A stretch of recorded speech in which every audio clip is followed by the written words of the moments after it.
will come to order. Without objection, the chair is authorized to declare a recess of the committee at any time. I recognize myself for an opening statement.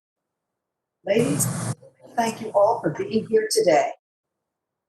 Our nation reckons with the monumental human and economic toll of the corona crisis. We must look critically at the warnings we've had and the decisions made about them. The most recent worldwide threat assessment of the U.S. intelligence community, released in January 2019, warned, and I quote, "The United States and the world will remain vulnerable to the next flu pandemic or large-scale outbreak of a contagious disease that could lead to massive rates of death and disability, severely affect the world economy, strain international resources, and increase calls from the United States for support," end quote. We must ask ourselves what other warnings are going unheeded, and what can we do right now to protect the American people from other catastrophic threats? Before the unthinkable happens in the future, how can we exercise strategic, decisive foresight to the best of our ability today to ensure we are a nation prepared tomorrow?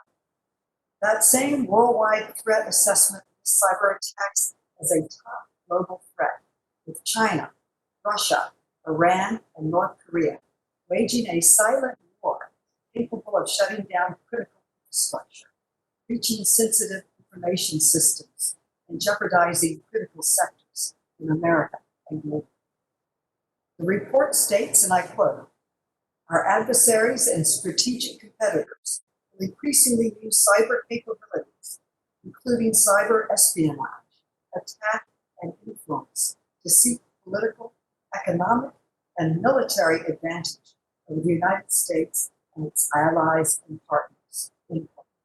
Cyber attacks are a critical, complex, prevalent, and growing threat to the nation's safety and economic security, touching nearly every aspect of our lives.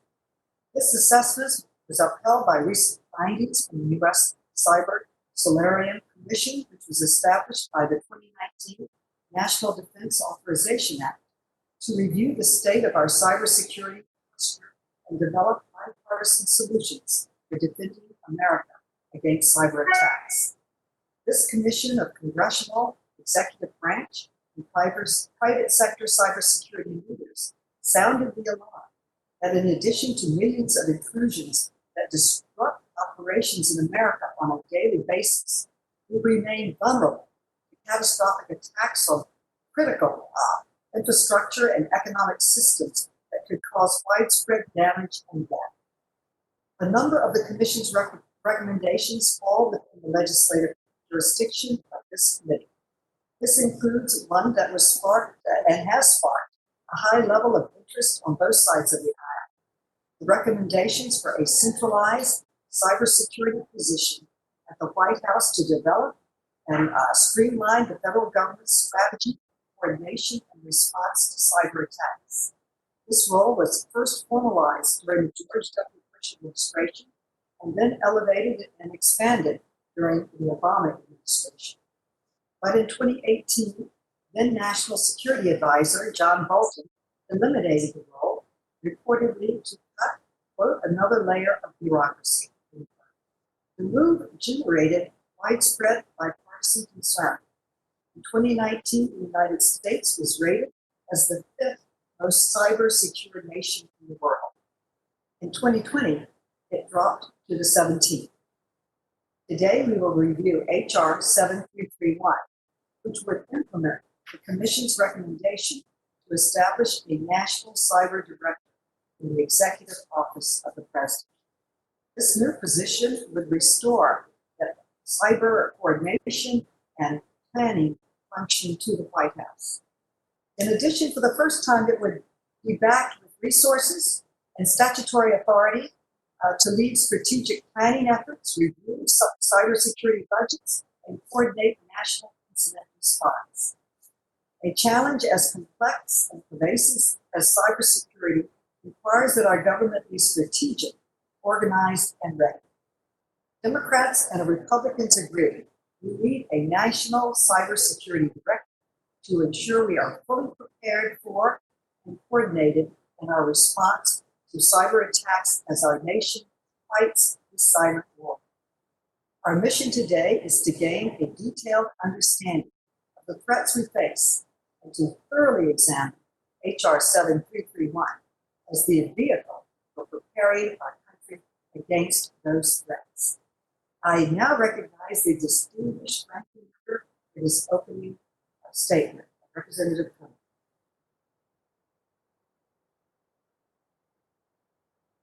Thank you, Chairwoman Maloney, for holding this hearing to address our nation's cybersecurity posture and to explore the merits of U.S. Cyberspace Solarium Commission's recommendations to establish a National Cyber Director Office within the Executive Office of the President. The federal cyber domain, we can all agree, is a dynamic and dispersed with varying jurisdictions and expertise across the federal government. These agencies are organized to combat cybercrime, defend against national security intrusions, and support the security needs of the private sector's critical industries and commercial interests. Our nation has continuously become more and more reliant on technology over the last 3 decades. Our reliance on technology and interconnected information systems is more important than ever, with the pandemic forcing organizations to quickly build out remote operations and our nation's workforce pivoting to a work-from-home posture. Increasingly, foreign state actors, extremist groups, domestic agitators, and criminal enterprises all have a vested interest in exploiting U.S. networks. The remote operations of pandemic have created new cyber vulnerabilities for these malicious actors to take advantage of. These are the same actors who also target our private sector partners and state and local institutions.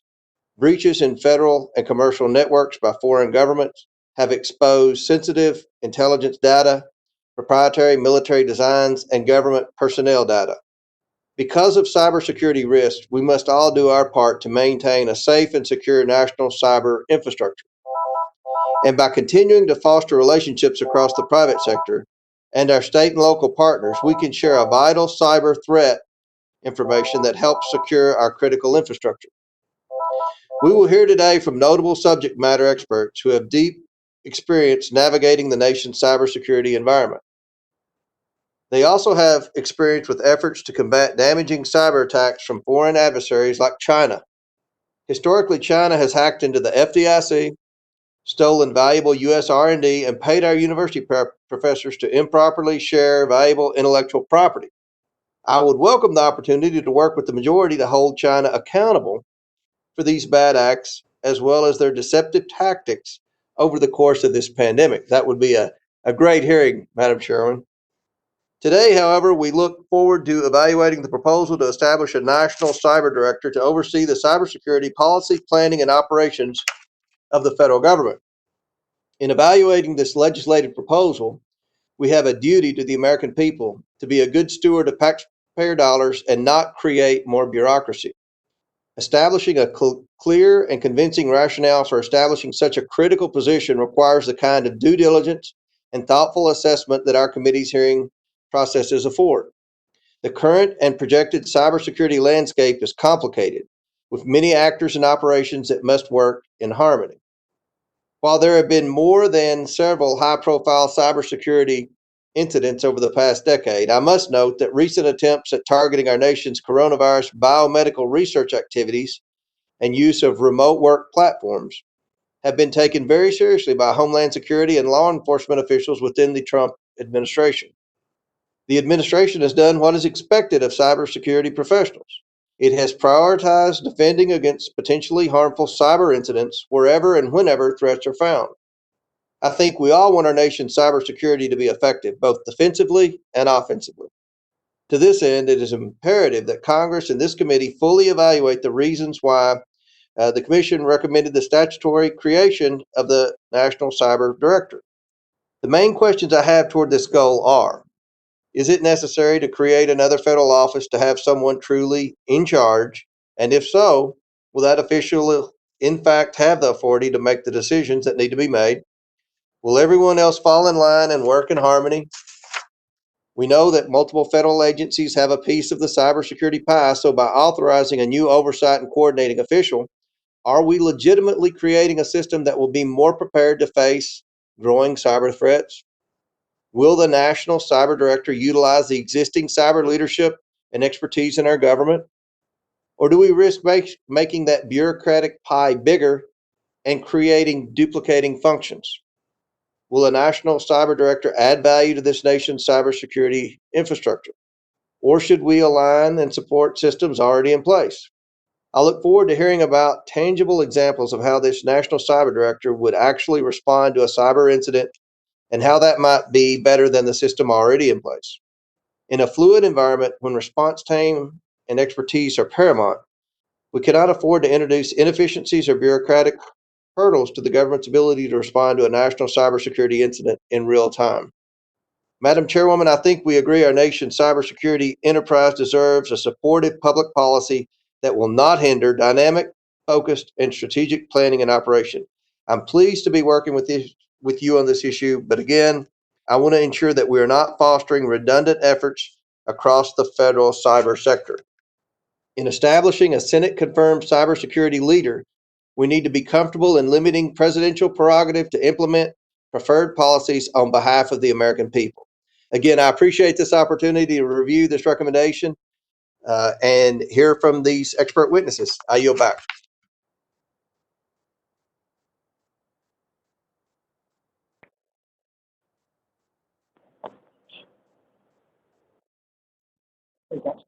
Thank you, Mr. Comer. I now recognize the distinguished chairman of the Subcommittee on National Security, Mr. Lynch, for an opening statement. Thank you, Madam Chair, and thank you for convening today's important hearing on H.R. 7331, which allows for the creation of a National Cyber Director, which is an idea that is not only reasonable but necessary and long overdue given the world in which we live. I am well aware of the lengthy review and study that Mr. Langevin has engaged in over the years on this issue. He has been nothing short of relentless in his mission, and I thank him and our friend and colleague, Mr. Gallagher, for their bipartisan commitment to defending our nation's cybersecurity and for their testimony before our committee. I also want to take a minute just to thank Mr. Katko, Mr. Ruppelsberger, and Mr. Hurd, who are also original co-sponsors of H.R. 7331. For years, foreign policy and national security experts have considered cyber to be the battlefield of the future. And for anyone paying attention, that future is already here. Back in 2014, hackers, likely affiliated with the Chinese government, breached the information system of the Office of Personnel Management, compromising the personal data of at least 22 million people, including most notably federal employees who had either applied for or received security clearances for access to classified information. We're also well aware of Russia's sweeping and systemic efforts in 2016 to interfere in the presidential election by hacking the computer network of the Democratic National Committee and attempting to penetrate the election infrastructure in all 50 states. To speak to some of Mr. Comer's concerns, most recently, our National Security Subcommittee staff, which I chair, we held a briefing with the Federal Bureau of Investigation and the Cybersecurity and Infrastructure Security Agency to discuss the latest uptick in cyber attacks during the coronavirus pandemic against the federal government agencies, research and academic institutions, and even private citizens. During the briefing, our committee was told that every institution or agency conducting coronavirus vaccine research is a current target for foreign cyber attackers.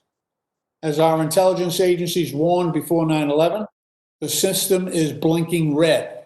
And yet only 2 years ago, then National Security Advisor John Bolton dismantled the National Cyber Coordinator position at the National Security Council, leaving the U.S. cybersecurity policy rudderless and disjointed.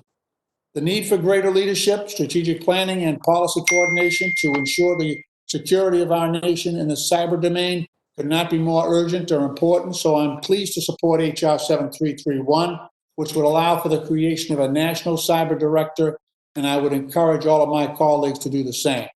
Again, I want to thank the Chairwoman for her willingness to hold this hearing today, and I want to thank all of our witnesses for testifying. I look forward to the discussion and for building even greater bipartisanship and consensus around the importance of HR 7331. Lastly, I'm also currently in a markup over in T&I. I'm at the Capitol today, where I have an amendment pending. So I'm going to have to jump out and then jump back in. I apologize for that, but that's our schedule. I yield back. Thank you, Madam Chair. Thank you, Mr. Lynch. I now recognize Mr. Grossman for an opening statement. Can you hear me? Okay. Can you hear me? Yes, we can hear you. Good, good. I appreciate this opportunity in my role. First of all, it's good to see we got a witness on here from Wisconsin. So I thank you for bringing him in. I appreciate this opportunity in my role as ranking member of the National Security Subcommittee on Oversight to address an issue with major national security ramifications. As ranking member Comer addressed in the opening comments, our nation's adversaries will stop at nothing to steal our secrets, commercial expertise, and sensitive information held on a sprawling computer network connecting both public and private sector organizations. Chief among these cyber offenders is the Chinese government. Unfortunately, despite a desire to play by the rules of international commerce, as President Trump says, we have been treated unfairly by the Chinese. Oftentimes, this well-intentioned global posture costs the United States our valuable intellectual property, which flows out of our nation's research institutions into Chinese hands. The hearing today will help us determine whether our federal government needs support in defending against these high-stakes malicious cyber attacks and continual intrusions. One of the proposals by the Cyberspace Solarium Commission was the formation of a new National Cyber Director Office and Senate-confirmed official inside the White House. While I appreciate the Commission's desire to ensure that the federal government's cybersecurity infrastructure includes a one-stop shop for cyber guidelines, I wonder whether we might be too quick to create yet another new bureaucracy by not carefully considering potential downsides to this reform. We must keep in mind the Trump administration's success in protecting our last midterm elections from disruptive cyber incidents and the administration's strong stance against those who wish to take advantage of international attempts to exploit the technology challenges presented by the pandemic. Would we be doing a disservice to various agencies which already effectively coordinate cybersecurity responses for our nation? I want to keep an open mind on the merits of any proposal to improve our national cybersecurity, and I appreciate today's witnesses and the time and attention they have each dedicated to protecting our nation's information and critical infrastructures. I look forward to the witnesses' testimony and their perspectives on whether the creation of a national cyber director will add value to the current multi-agency cyber framework to properly deconflict and coordinate effective responses to cyber attacks against our government and private sector. Thank you, Chairman Maloney, my counterpart on the National Security Subcommittee, Chairman Lynch, and Ranking Member Comer for all of your interest in these pressing issues. I look forward to working with each of you to ensure that we strengthen America's cybersecurity against all types of threats and any foes, home or abroad, that wish to do Americans harm. I yield back. Thank you, Mr. Grossman. I will now introduce our first panel of witnesses, consisting of our colleagues here in the House of Representatives who served on the U.S. Cyberspace Solarium Commission. Congressman Jim Langevin of Rhode Island, Commissioner of the Cyberspace Solarium Commission, and Chairman of the Emerging Threats and Capabilities Subcommittee of the House Armed Services Committee, who has been championing this effort for many, many years. And Congressman Mike Gallagher of Wisconsin, co-chair of the commission and a proud new father of Grace Ellen Gallagher.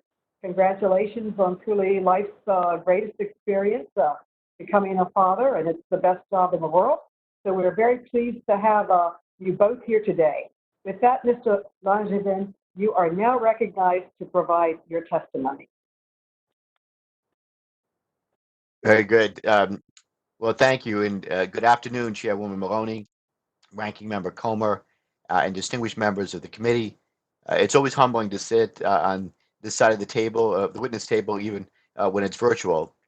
And I want to begin my remarks by thanking all of you for the important work that you do I particularly want to thank Chairwoman Maloney for convening this hearing and for her partnership in raising the issue of creating a national cyber director. Uh, I join you today as a representative of the Cyberspace Solarium Commission. I'm proud to be joined by my colleague, Congressman Mike Gallagher, one of the co-chairs of the Solarium Commission. I also want to congratulate him on being the newest father in the House to his daughter Grace. Congratulations, Mike. And I know you're coming off paternity leave to be here for this hearing, so thanks, and I commend you for your work. Um, in the 2019 National Defense Authorization Act, Congress charged the Solarium Commission with developing a consensus on a strategic approach to defending the United States in cyberspace against cyber attacks of significant consequence. In our first meeting, however, outside experts on congressional commissions told us that we were attempting the impossible. We were trying to have a 9/11 commission level of impact without the precipitating event of a September 11th. Well, Madam Chair, I reject that cynical view. I believe that if we come together in a nonpartisan fashion to implement the Solarium Commission recommendations, we can alter the trend that sees our cyber risk grow year after year. We can push back on our adversaries who see the cyber domain as the ultimate realm for asymmetric operations in the gray zone short of war. We can seize the initiative and ensure that we are not left to wonder the day after an attack, what more could we have done? So that is how I view the work of the Cyberspace Solarium Commission. That is the urgency I bring to the table. And more so than any of the other 82 recommendations of the Solarium Commission proposes, the National Cyber Director is essential to seizing the initiative from our adversaries. It is essential because cybersecurity permeates every aspect of our society and every aspect of our government. Every department and agency, from the Department of Agriculture to the Department of Veterans Affairs, relies on secure information technology to conduct business. Yet, very few of them have cybersecurity as part of their mission, nor is it their primary focus. Because cybersecurity is difficult to measure, we end up with misaligned incentives. People skimp on cybersecurity because they would rather invest in operationally relevant programs in their department. We need a strong leader in the White House to defeat the inertia that pushes investments in cybersecurity down the road or until a devastating breach occurs. We also need a strong cyber leader in the White House to coordinate strategy. Beyond government systems, our national and economic security rely on critical infrastructure, most of which is owned and operated by the private sector. Where once we could rely on two oceans and friendly neighbors to insulate us, today our banks, hospitals, and power plants are on the front lines of shadow campaigns to undermine our way of life. Only within the White House can we break down agency silos to ensure that we have a whole of nation effort to protect our networks.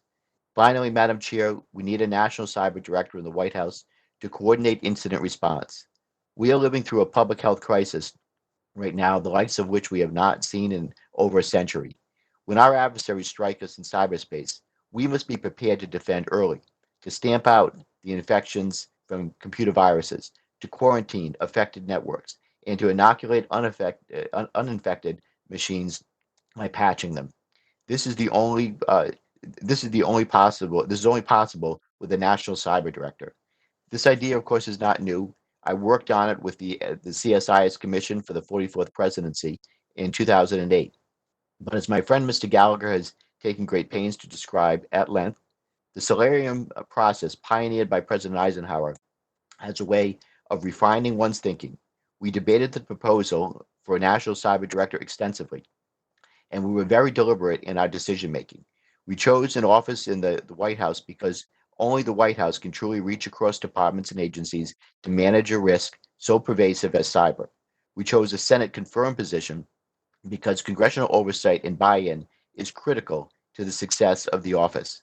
We chose to preserve a coordinative rather than operational bent to the role because our cyber defenders need strategic guidance, not tactical advice. Madam Chair, just to conclude, there are some who argue that the National Cyber Director is congressional overreach. There are those who say that the president is the ultimate arbiter of the executive office of the president and that Congress has no business interfering in these Article 2 affairs.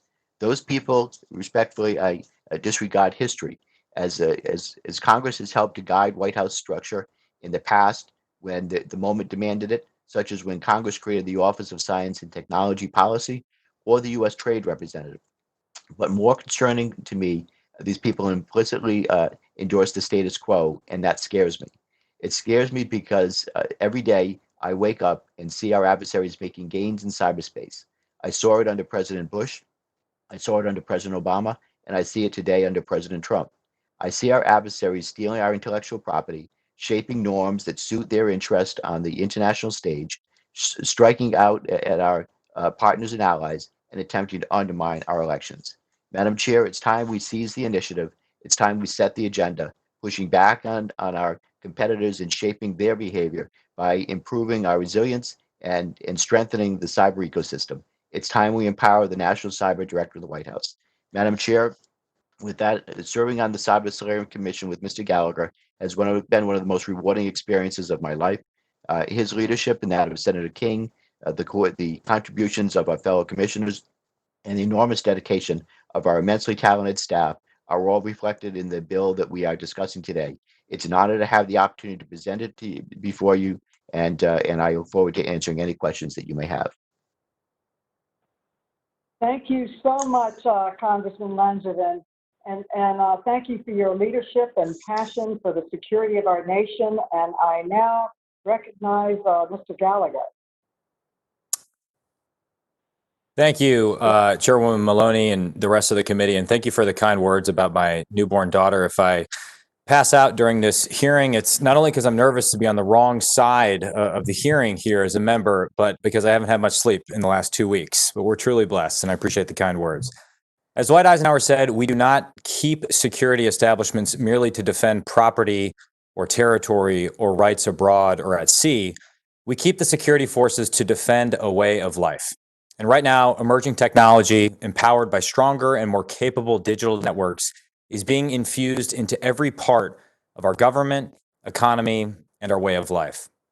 How we navigate the resulting opportunities and challenges will determine the effectiveness of our nation to deal with future cyber-driven or cyber-enabled contingencies. And for the past 20 years, commissions, initiative studies, and even 4 presidential administrations have been challenged to define and establish an effective national-level model for coordinating cyber strategy, policy, and operations. I believe it's imperative that the executive branch have a strong, stable, and expert-led cyber office and leader within the White House. Whether to create the position of a national cyber director, however, and what that position would entail, was one of the most spirited and important debates we had over the course of the commission. And my colleague, Jim Langevin, was absolutely incredible in his thought leadership and his dedication to the integrity of the Cyberspace Solarium Commission process, and I learned a ton from him throughout. And due to Jim's leadership, we really considered, 1, how to address the gap in national leadership and coordination and consistent prioritization, 2, whether to recommend Senate confirmation, and 3, the size, structure, and scope of authorities for the coordinator and leadership office. Ultimately, we decided that the federal government would be better equipped by strengthening existing department and agency efforts in cybersecurity, including the Cybersecurity and Infrastructure Security Agency, rather than the creation of a new department, as many advocate for. Therefore, without a new agency, the commission deemed the institutionalization of a cyber coordinator position in the White House within the executive office of the president to be essential to give the position a high enough level of prominence to effectively coordinate national strategy and provide much needed leadership internationally with state, local, tribal, and territorial governments and with the private sector. And in recognition of that need for better collaboration, the Chamber of Commerce recently endorsed the National Cyber Director Act, our bipartisan legislation that Representative Langevin has led. The commission spent an enormous amount of time weighing the pros and cons of this position, and in contemplating the stature of the position, we determined that requiring it to be Senate confirmed, similar to the way in which the U.S. Trade Representative is Senate confirmed, would not only signal that Congress is committed to cyber issues, but also afford us as legislators a level of access to that conversation, but also the person that occupies that position a level of political support that bipartisan endorsement would bring, while maintaining the discretion of the president in selecting that candidate. Making the role Senate confirmed, in other words, would provide greater permanence, by institutionalizing the position's existence and ensuring the role would endure throughout presidential transitions and not just be dependent on the whim of a particular president or a particular national security advisor. I understand there are those, particularly my Republican colleagues, who may be skeptical that this is an added layer of bureaucracy. I just would say to you that I came into this discussion with that as my ideological prior. But unless you believe that the status quo is indeed getting the job done, unless you believe that we are at present well structured to avoid a cyber 9/11, as my colleague referred to, then you have to consider how we can make a meaningful reform of the status quo. And indeed, rather than creating an entirely new agency, which would take years to create, which would be much more complex and would further muddy the bureaucratic waters, I view the creation of a single focal point in the White House, a single person, or to quote my co-chair Angus King, a single throat to choke, someone who is responsible for this effort to be the least bureaucratic, the least onerous, and the most efficient of all possible options. It also gives Congress a greater window into this discussion, as I alluded to. And I believe, in closing, that we in Congress must sufficiently enable the federal government to create a cohesive national strategy and defense in the cyber domain, as we do in all other domains of battle. And we must do so today. And so I urge you to support the Commission's recommendation on the creation of a national cyber director, so that, in Ike's words, when we fight, we will fight in all elements as one single concentrated effort. With that, I will close my comments. I thank you for your time and consideration. Thank you, Mr. Gallagher. This is truly a bipartisan goal to protect our country. We will be limiting questions for the first panel. I now recognize myself for 5 minutes for questions. And Mr. Gallagher, I want to start with you. The current coronavirus crisis has created a systemic shock that has exposed a number of critical ways in which our country failed to prepare for what many would call the, quote, inevitable. In our increasingly connected and technology-driven world, many experts warn that a large-scale cyber attack is also inevitable. The Solarium Commission recently released a white paper examining cybersecurity in the context of the pandemic. And Mr. Gallagher, your white paper lays out some interesting parallels between lessons learned during the coronavirus pandemic and how these lessons can inform our preparation for significant cyber attacks. Can you share some of these parallels and your recommendations with us? Thank you. Absolutely. Obviously, they're not perfectly analogous events, but I would highlight a few similarities. There are really three stand out in my mind that we analyzed in our white paper, our pandemic annex. First, both the pandemic and a significant cyber attack can be global in nature, requiring that nations simultaneously look inward to manage a crisis, as well as work across borders to contain its spread. Both are difficult to contain across borders as well. Second, I would argue that both the coronavirus pandemic and a significant cyber attack require a whole of nation response effort and are likely to challenge existing incident management doctrine and coordinating mechanisms, as we're discovering right now with every state, every county, every city government, and a bunch of nonprofits having to figure out how they can all work together in order to slow the spread of the disease. And finally, and perhaps most importantly, I would argue the similarity is that prevention is far cheaper and pre-established relationships far more effective than a strategy based solely on detection and response. And that's why if you read not only our pandemic annex, but our broader cyberspace solarium report, which we had the unfortunate timing of releasing on March 12th, 2020, the last week we were in session in the House before shutting down, you'll see that a lot of what we're trying to do is to get left of boom, for lack of a better term, figuring out how we can force the federal government in partnership with Congress, in partnership with state governments, tribal governments, territorial governments, to think through the unthinkable.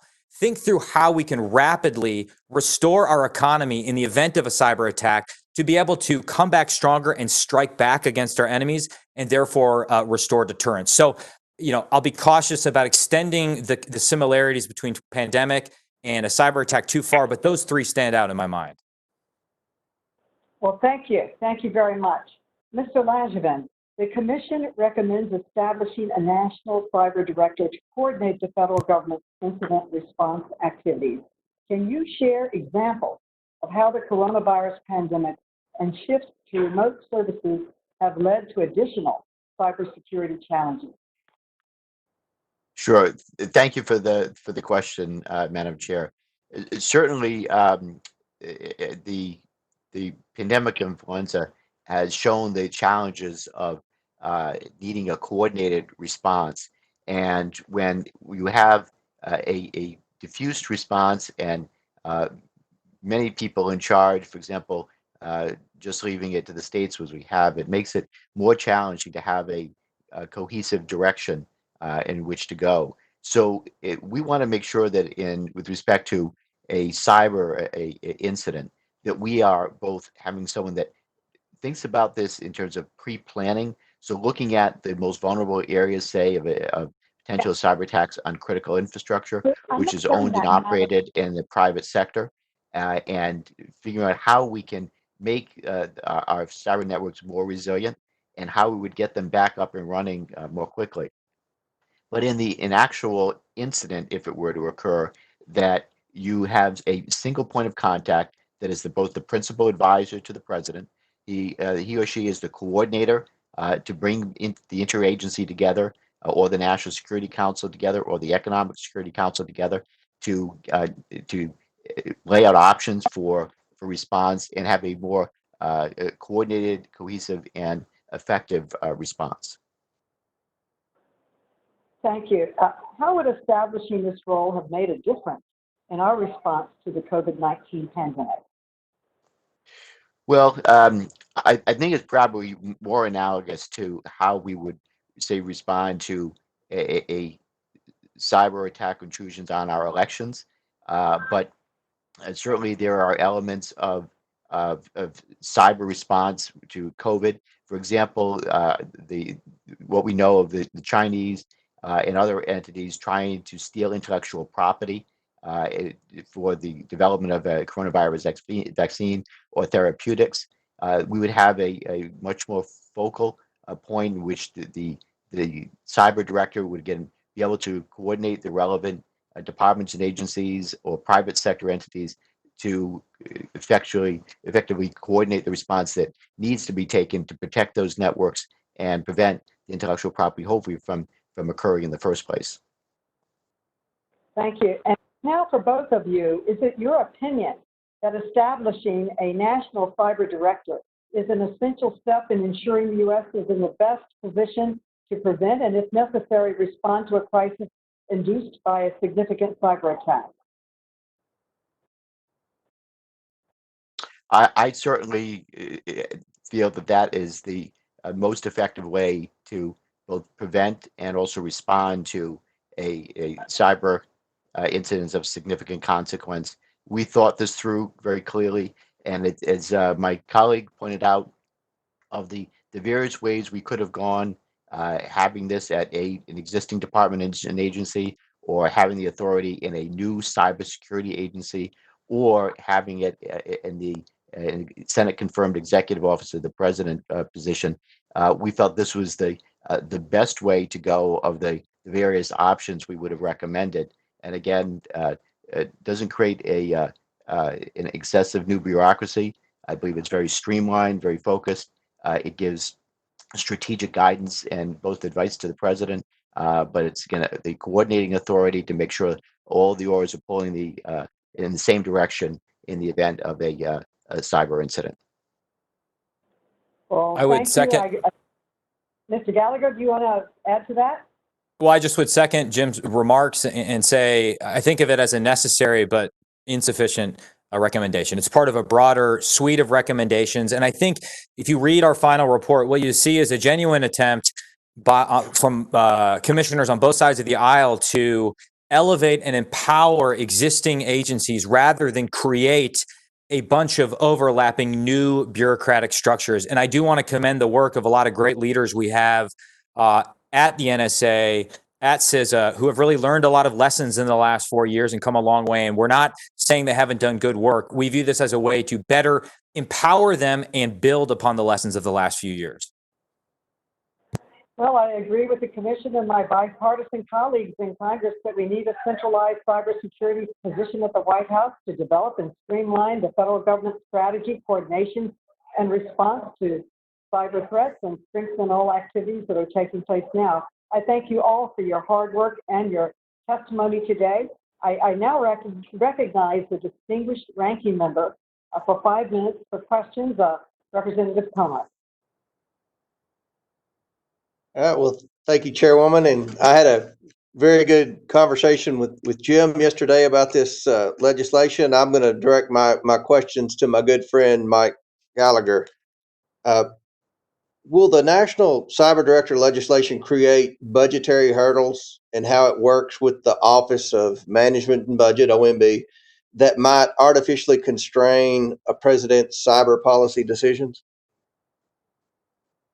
We examine that in depth. Ultimately, I don't think so. We are giving, in our construct, giving the National Cyber Director budget certification authority, which effectively means he has the ability to look at various executive branch agencies when it comes to cyber elements within their budget and flag effectively for the president something of concern. But the president still retains the ultimate authority to adjudicate that dispute. If, for example, there was a disagreement between OMB and the National Cyber Director, just as there's often a disagreement within different executive branch agencies, the president and working through his national security advisor can adjudicate those disputes, and he can choose whether or not to follow the advice of the National Cyber Director. So while the National Cyber Director would have that budget certification authority, he can't go in and mess the entire process up, for lack of a better way to describe it.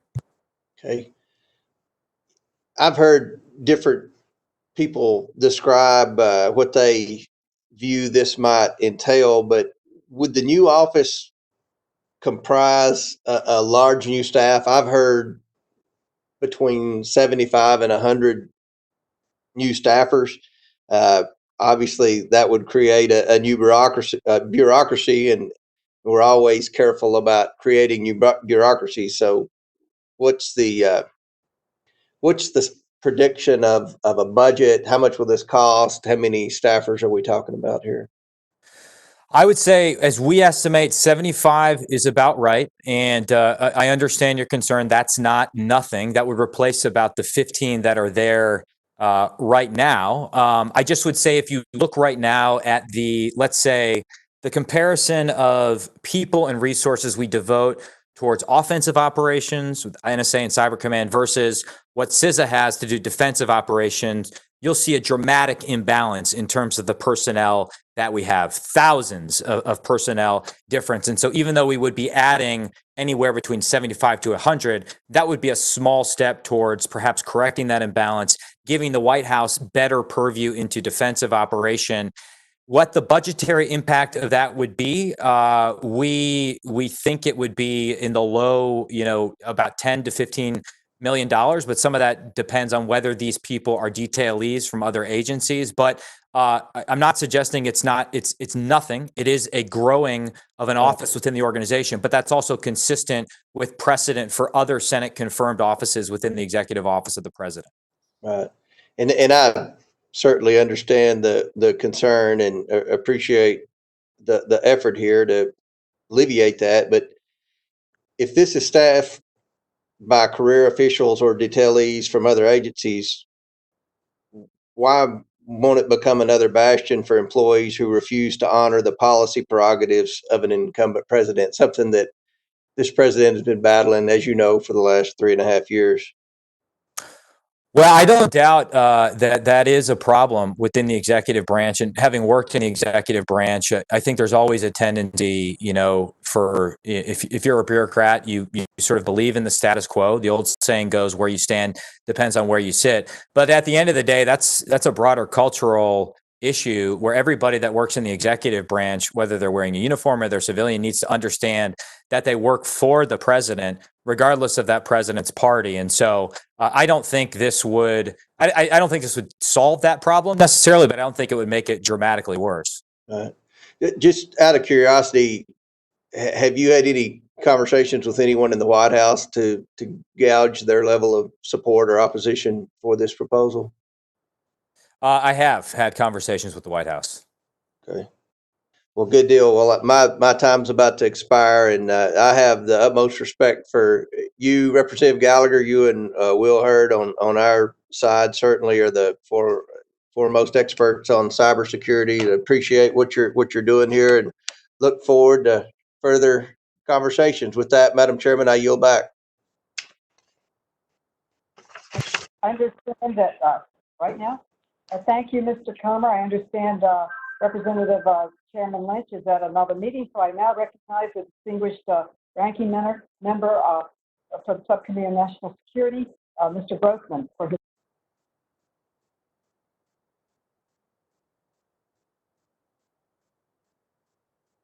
Position, whether, can you hear me? Can you hear me now?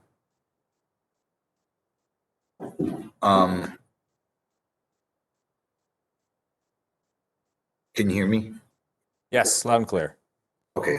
Okay. Did the Solarium Commission take a position on whether our nation's cybersecurity posture has improved over the years? Are things getting better or worse, I guess? I'll offer my view. I think after a year of extensive conversations with General Nakasone, Chris Krebs, and a lot of talented people in DoD, many of whom participated in the commission, I think we've gotten a lot better. And a lot of that is due to legislation that we have passed in Congress. On the Armed Services Committee, we've effectively devolved greater authority down to lower levels so that people can operate in cyber with the speed and agility that is necessary to have an effect. And I think if you look at sort of lessons learned from 2016, there was a concerted effort in 2018 to protect our democracy. And so I've actually been very impressed with the work of General Nakasone and a lot of other dedicated cyber warriors in this space. Okay. Yeah, Is there if I could add in, and I would agree with Mike, again, as the chairman of the Intelligence, Emerging Threats and Capabilities Subcommittee, I oversee both NSA and U.S. Cyber Command. I see the extraordinary work that General Nakasone and his team are doing at U.S. Cyber Command. Also sitting on the Homeland Security Committee and on the subcommittee that helps to oversee CISA. We are getting better and better and more effectively organized to combat this growing threat.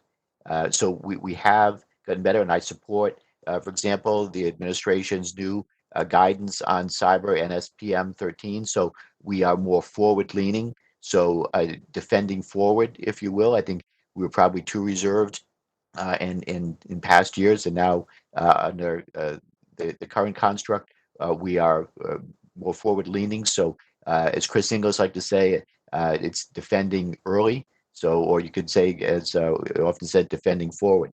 But I think it's the right strategy. But our enemies and adversaries are getting more and more effective and more successful and sophisticated in their ability to carry out cyber attacks of significant consequence. And so we need to continue to evolve. And that's why this new added position is helping us to get even better. Going from the category of, say, good, better, best. We're getting better, but we get better even faster. That's what you're saying? Yes. We're getting better, we get better faster. Do we have a data bank of breaches or incidents that we feel we're going to try to prevent in the future? I mean, can you like rattle off the top 5 problems we've had in the last 3 years, say? Well, just by way of example, and this is an example that I use pretty frequently, we're trying to prevent the next OPM breach, for example.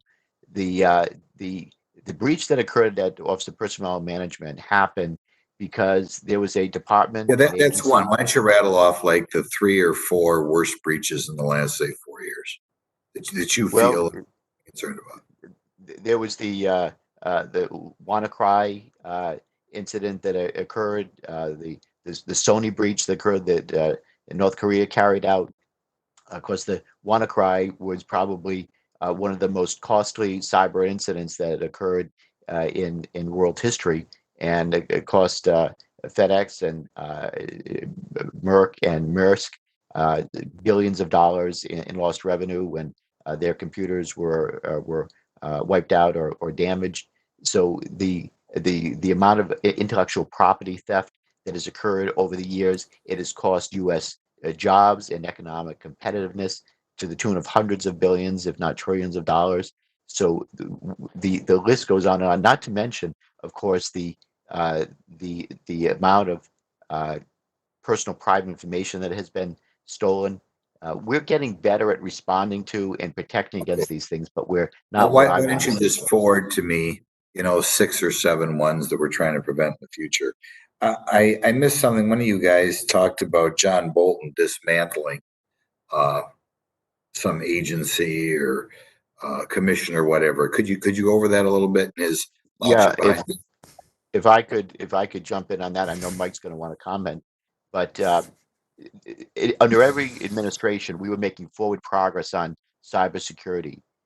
John Bolton was the first person really in an administration to take us backward when he eliminated the cybersecurity coordinator position. Now, that wasn't Senate confirmed, didn't have policy or budgetary authority, but at least it was there. In fact, one of the people on the second panel, Michael Daniel, was the cybersecurity coordinator under President Obama, Rob Joyce under the Trump administration. It just hits me as odd. I wondered what his logic was. Why did he do that?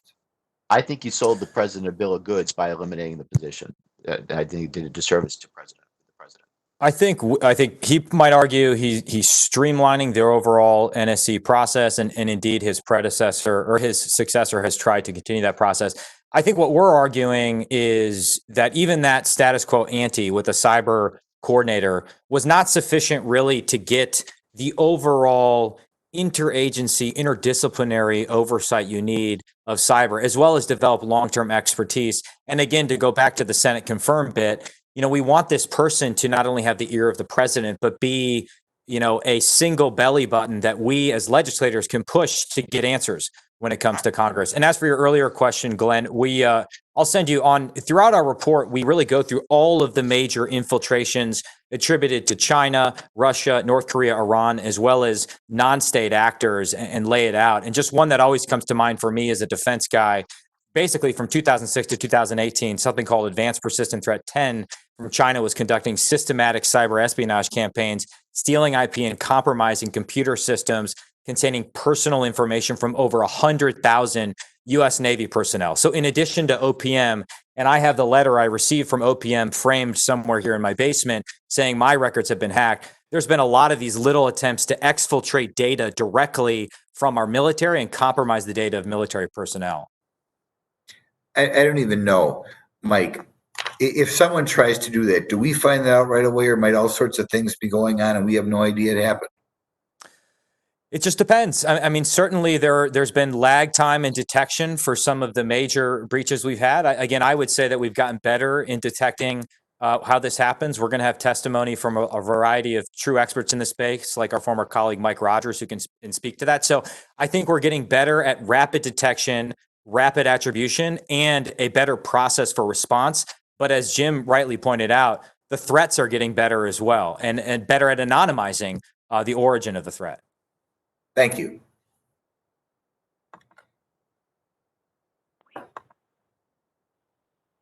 Thank you very much to my esteemed colleagues for their tireless work on the commission and for sharing their work with us today. Would either Mr. Langevin or Mr. Gallagher like to stay for panel 2? You have been generous with your time, but we'd be very happy to wave you in. Would you like to stay? Yes, I'd like to stay for a bit, Madam Chair, and if I could ask unanimous consent that a letter of endorsement of a national cyber director by the U.S. Chamber of Commerce be added into the record. Could I ask unanimous consent to do that? Absolutely. So ruled. And I too have the TNI markup going on right now, so I may have to go in and out, as well as many diapers that I have to change upstairs. So if you'll indulge me with that, I may not be able to attend the whole second session. Thank you. So without objection, the gentleman from Rhode Island will be permitted to join the committee for this hearing on the virtual dais and question the second panel. And now I would like to introduce our second panel, the Honorable, and the gentleman from Wisconsin. Okay. I will now introduce our second panel, the Honorable Mike Rogers, former member of Congress, chairman of the House Permanent Select Committee on Intelligence from 2011 to 2015.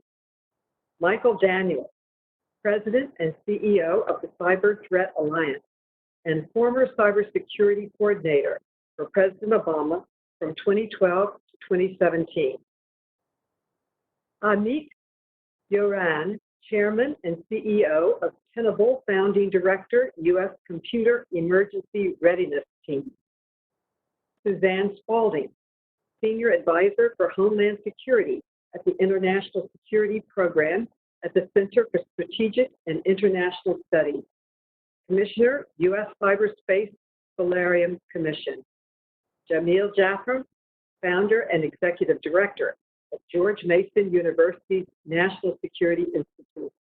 The witnesses will be unmuted so we can swear them in now. So please raise your right hand.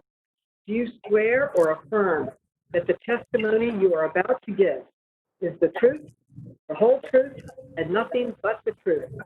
So help you God. I do. Let the record show that the witnesses answer the affirmative. Thank you, and without objection, your written statements will be made part of the record. With that, Chairman Rogers, nice to see you again. You are recognized to provide your testimony. Thank you, Madam Chair. It's good to see so many colleagues I had the privilege to work with and some new ones as well, and to be on a panel of very distinguished experts in the field of cybersecurity and actually how we approach it.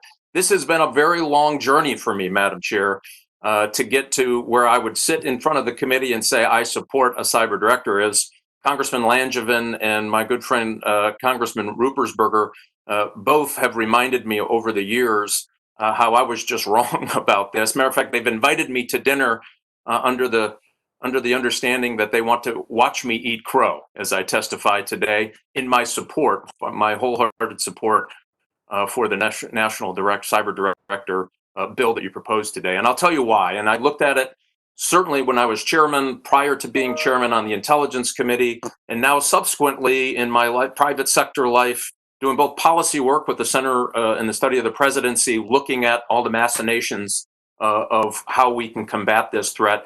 And in the private sector, I have part of several small cybersecurity startup companies that have had the opportunity to view how the government is doing some of these things and offer products out into the commercial market to help defend our private sector from aggressive cybersecurity threats. All of those things have led me to really change my mind. I've looked back and have a lot of the same arguments. If it was, Congressman Langevin and Dutch Ruppersberger and myself and Representative Comer sitting in a meeting probably in 2008, I think it would have been two people on one side of the table and two people on the other. I was worried about this expansion. So there was a lot of talk at that time about an agency or a czar, and I just didn't think we should go there. And we've had lots and lots of discussions. And what I find this bill does that I think was different than previous discussions is that it doesn't expand government, which I'm really concerned about. It focuses government. And if we need anything now in the cyberspace, we need focus on what our government is doing and does it have the right resources. We've taken some important steps in the past in Congress. The Federal Information Security Management Act of 2002 kind of got it started. There was a modernization in 2014. But here's the problem. Imagine if you take the quarterback and not let that quarterback train with the football team all year until the first game. You put him out on the field. We're going to have problems. This is exactly how we have set up our ability to monitor, to oversee the large enterprise, which is the federal government. And if you think about it, I know there's been a lot of talk about incidents, and we certainly need to be prepared there. And certainly the NSA has that ticket. But think of these agencies. I'm just going to read off three of them. I went online on the Inspector General reports, and there are hundreds and hundreds and hundreds of these agencies, by the way, who are getting paid auditors to come in and do their basically review of their cybersecurity programs if they're meeting federal guidelines. And we think of the big ones, but we don't think of the Farm Credit Administration, or we don't think of the Committee for Purchase from People Who Are Blind or Severely Disabled, and think of the information that those organizations have that are pretty sensitive information. The Pension Benefit Guarantee Corporation. And so when you look at this whole, and I have dozens of these, I could go through them for an hour, on all of the agencies who are absolutely under siege today. Think of it, billions of times a day, somebody is getting up in the morning with a sole purpose and job to try to penetrate the US government at any level. That happens every single day. Every agency I mentioned, plus the hundreds others, are under siege from cyber, either espionage or destruction of data. That's happening, and it's happening in a pretty big and significant way. And we're going to need to do something. And so we're looking at it from the wrong end. And I want to tell you two reasons why here. And my testimony highlights some of the threats that we've been dealing with. But I just want to give you an example of why I thought, all right, we have to change the way we're thinking. We can't continue to do it the same way and expect a different outcome here. There was an OIG inspection of a particular agency of which we would all be concerned about if that data were exposed. And what they found is they found about 25 serious changes that needed to be made. This was in 2019. And here's the conclusion. So remember, outside firm hired to come in and say, these are the things you're doing wrong. We'll be back next year to see if you've corrected them. Next year, right? A year in cyberspace is a lifetime. A quarterly report is a lifetime. That means we've got lots of exposure there. And this is the one that got me. Here's one of their recommendations. If this agency continues a delay in corrective actions, a material weakness in information technology security control may be reported in 2020. That tells me we are not prepared for the threat that is knocking on our door today. And part of the reason is they have to coordinate through a whole series of bodies. Let me just give you a little bit. It's OMB, they have to do with DHS, they have to coordinate with all of these different agencies to come up with what the guidelines are to move out. All of those agencies are under their own attacks, by the way. They all have their own cyber operations, by the way. And there is no person, no organization set over top of it to say, I'm going to be either the cavalry to help you in your deficiencies, or I'm going to help you find out what's wrong and how we fix it in a short order. Nothing is steering that. So, yep, we're going to need help on the fact that we are going to have incidents. We are one keystroke away from an incident that has major consequences in the United States. Why? Because we are just under siege. The Chinese has been highlighted in intellectual property theft, and now disruption. They're changing their policy. They'd like to disrupt things. Remember, if American people stop trusting their institutions to the point where it's not governable, guess what? Bad guys win. China wins. Russia wins. Iran wins. North Korea wins. And they all know it. As a matter of fact, I just want to read you this quick quote, if I may, Madam Chair. And this was done by a General Gerasimov of Russia. A perfectly thriving state can, in a matter of months, even days, be transformed into an arena of fierce armed conflict, become a victim of foreign intervention, and sink into a web of chaos, humanitarian catastrophe, and civil war. The role of non-military means of achieving political and strategic goals has grown. And he's talking about cybersecurity and cyber influence operations and disruption cyber activities for the public to lose trust. And they have, and in many cases, these tools have exceeded the power and force of weapons in their effectiveness. That was 2013. Fast forward what's happened since 2013. We watched the Russians engage in aggressive information operations, including the attempts to penetrate networks of which are concerned to disrupt things. And public reports show that the electric grid was attempted to be penetrated. There are reports that they tried to penetrate our stock market. Why? Disruption leads to chaos, leads to distrust in American institutions. This is as serious a problem as we can get. And that conclusion that I came to, and I'm going to have to eat crow with my good friends, Mr. Langevin and Mr. Ruppersberger, is that if we don't have something, and I don't agree with the big agency, if we don't have something that doesn't expand government but focuses our cyber security efforts, we are going to be in for a long run. We've had these conversations. We've admired the problem. We've worshiped the problem. Now we have to do something about it. I think that this agency will help all of the agencies get to where they need to go. And that's why I'm before the committee today offering my support for this legislation. Thank you so much, Chairman Rogers. That was a very, very powerful and moving presentation. And Mr. Daniel, you are now recognized.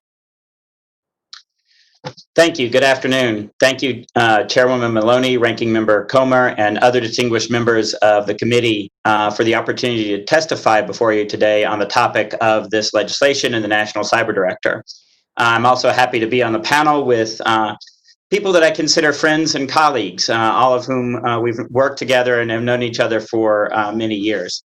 As you might imagine, I think about this issue a lot. I served for 4.5 years as the Special Assistant to the President and Cybersecurity Coordinator on President Obama's National Security Council staff. And since then, I've served as the President and CEO of the Cyber Threat Alliance, which is a nonprofit threat intelligence sharing organization. And cybersecurity is a tough issue for almost any organization to manage, and that is certainly true for the federal government. Yet, as our digital dependence continues to increase, something we've actually talked about this afternoon already, the imperative for the federal government to get better at managing cybersecurity also increases. The rapid shift of certain economic activities online as a result of the pandemic has only heightened this need. One aspect that makes cybersecurity particularly tough for the federal government is that it doesn't fit neatly into one bureaucratic bucket.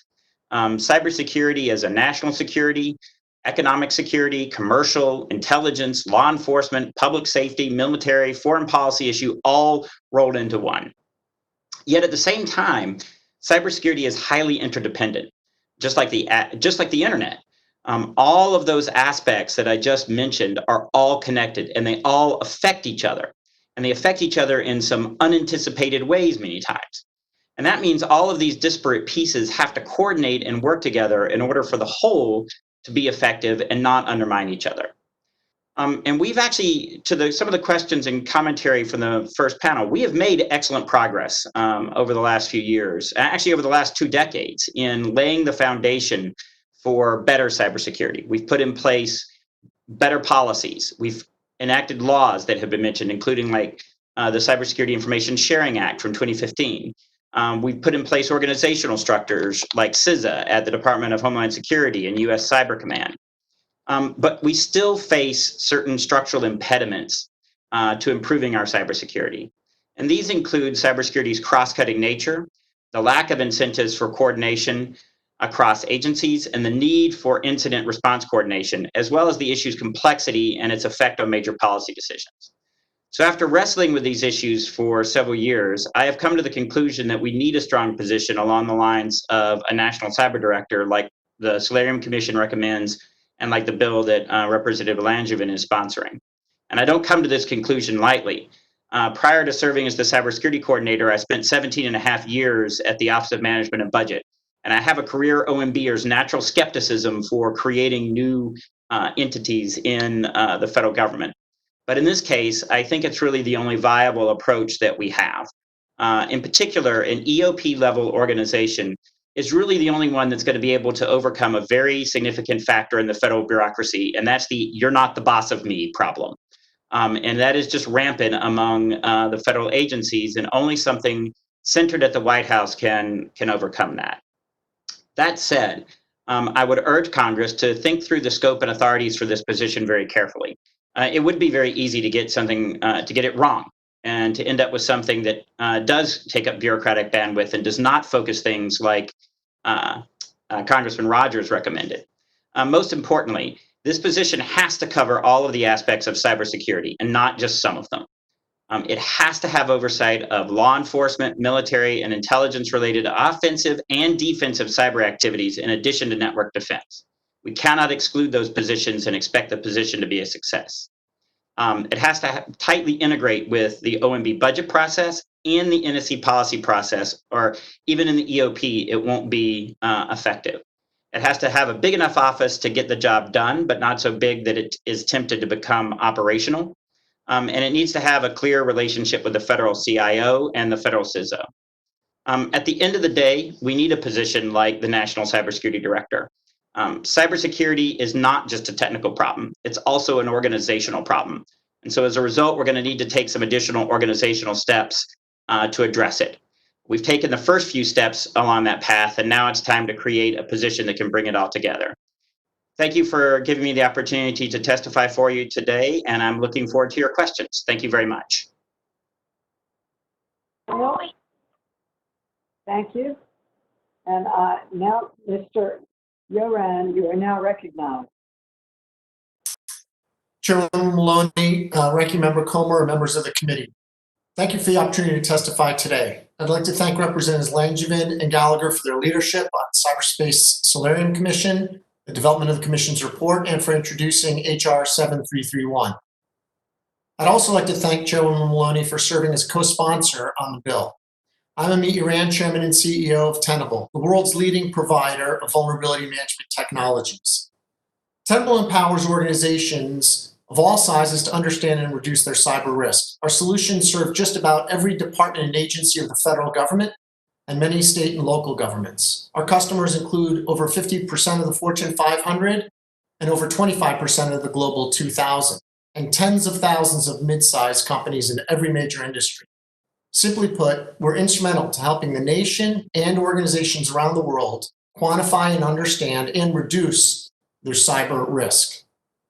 In HR 7331, the committee has the opportunity to significantly improve the nation's cyber preparedness. The creation of the Office of the National Cyber Director within the Executive Office of the President is a critical step forward. My support for this office centers on the need for stronger enterprise risk management practices across the federal government and across the nation. A whole-of-nation risk requires a whole-of-nation response, and indeed, our new expanded attack surface stretches across the entire nation. This includes every aspect of government as well as private industry.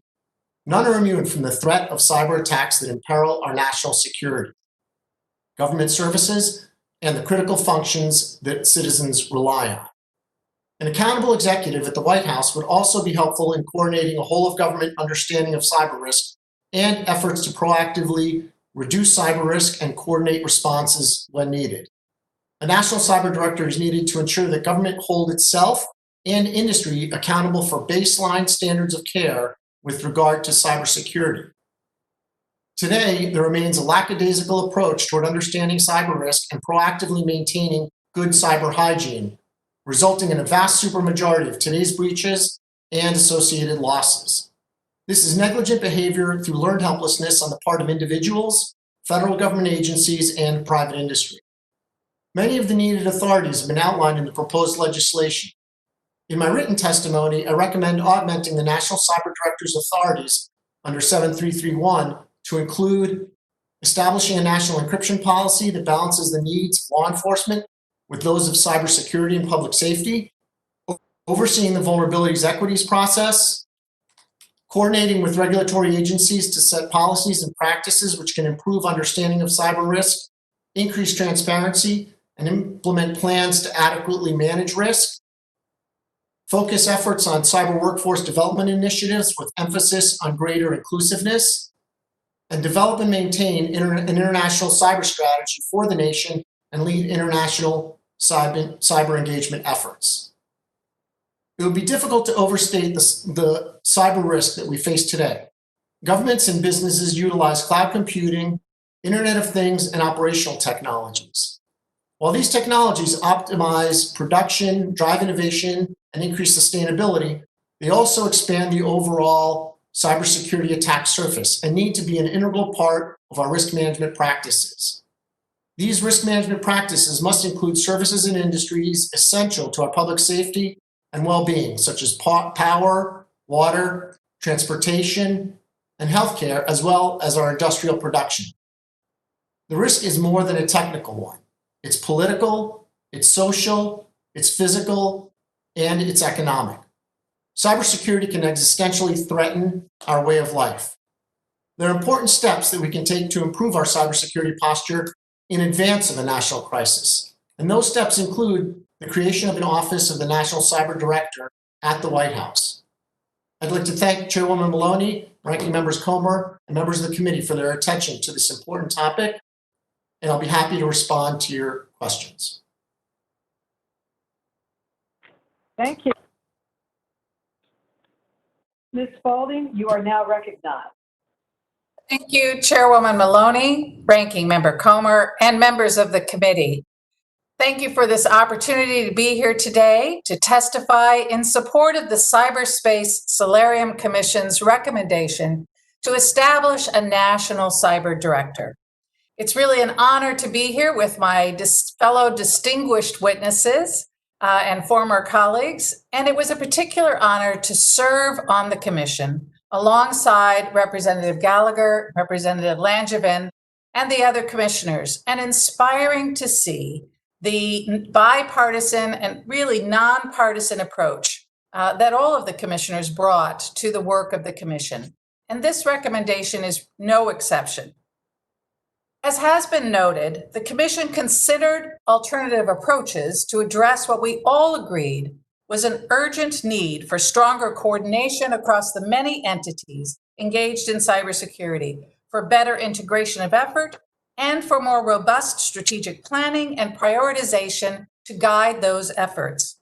The first panel addressed the alternatives that we considered, so I won't go through all of them again, but I did want to emphasize the arguments against the alternative of pulling the various cyber entities out of the departments and agencies where they currently reside and putting them together in a new Department of Cybersecurity.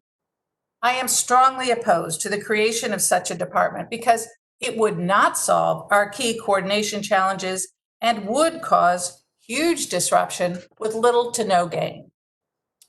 The most important and challenging coordination issues in the interagency, in my experience, arise between DoD elements, including NSA, law enforcement, especially the FBI, and DHS. DoD and the IC are not going to relinquish their cyber activities to a new department, nor is FBI going to turn over its law enforcement activity. Thus, the new department would still face those key coordination challenges. A national cyber director, on the other hand, could and must be empowered to address these key coordination challenges with the backing of the president. To do this, the NCD must have the authority to convene and get information from law enforcement, the military, and the intelligence community, as well as DHS and the sector-specific agencies about their operational plans and strategies. Another important reason I have opposed a new cybersecurity department is the risk that it would become singularly focused on technology. I watched this happen with our WMD efforts in the 90s when I was at the Central Intelligence Agency, where folks working nuclear nonproliferation, for example, focused entirely on the technical aspects and failed to adequately integrate the regional experts and those studying the leadership and political dynamics within the various countries. I see these same tendencies in cyber. We tend to turn to technical experts, and they, not surprisingly, focus on the technical aspects, even though we know that understanding and mitigating cyber risks requires a much broader approach that fully recognizes the human element, integrates cyber and physical risks, including knowledge of the operational environment, whether it's financial services, electricity, or election infrastructure, and that incorporates knowledge of each of our adversaries and what drives them. I've always warned that a new cyber department would be staffed by technical experts and too focused on technical aspects. This could happen to the office of the National Cyber Director as well, and it is something we must guard against. But sitting within the White House structure, having responsibility for interagency coordination, and working closely with the other elements like the NSC and the Council of Economic Advisors should help guard against that tendency. Another of the key recommendations from the Commission is strengthening and reinforcing the great work that is being done by the group I used to lead at DHS, now called Cybersecurity and Infrastructure Security Agency, or CISA. But at present, one of CISA's greatest barriers to effective operations is that numerous federal departments and agencies often compete for resources and authorities. The NCD can support and enable CISA by pushing to decision those ongoing battles that cloud the federal government in cybersecurity.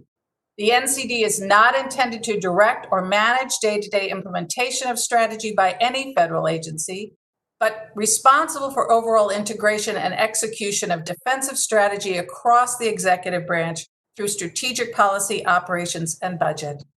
The National Cyber Director should do only what the agency and department leads cannot do themselves. deconflict and align cyber missions with national priorities, ensure visibility across the interagency on operational activities, and help push the process into actual decisions. The NCD will fail if it adds further stovepiping and bureaucracy to our nation's efforts to reduce cyber risks. Instead, the NCD needs to help empower, prioritize, and provide much needed support for existing cyber entities within the U.S. government. Thank you very much, and I look forward to your questions.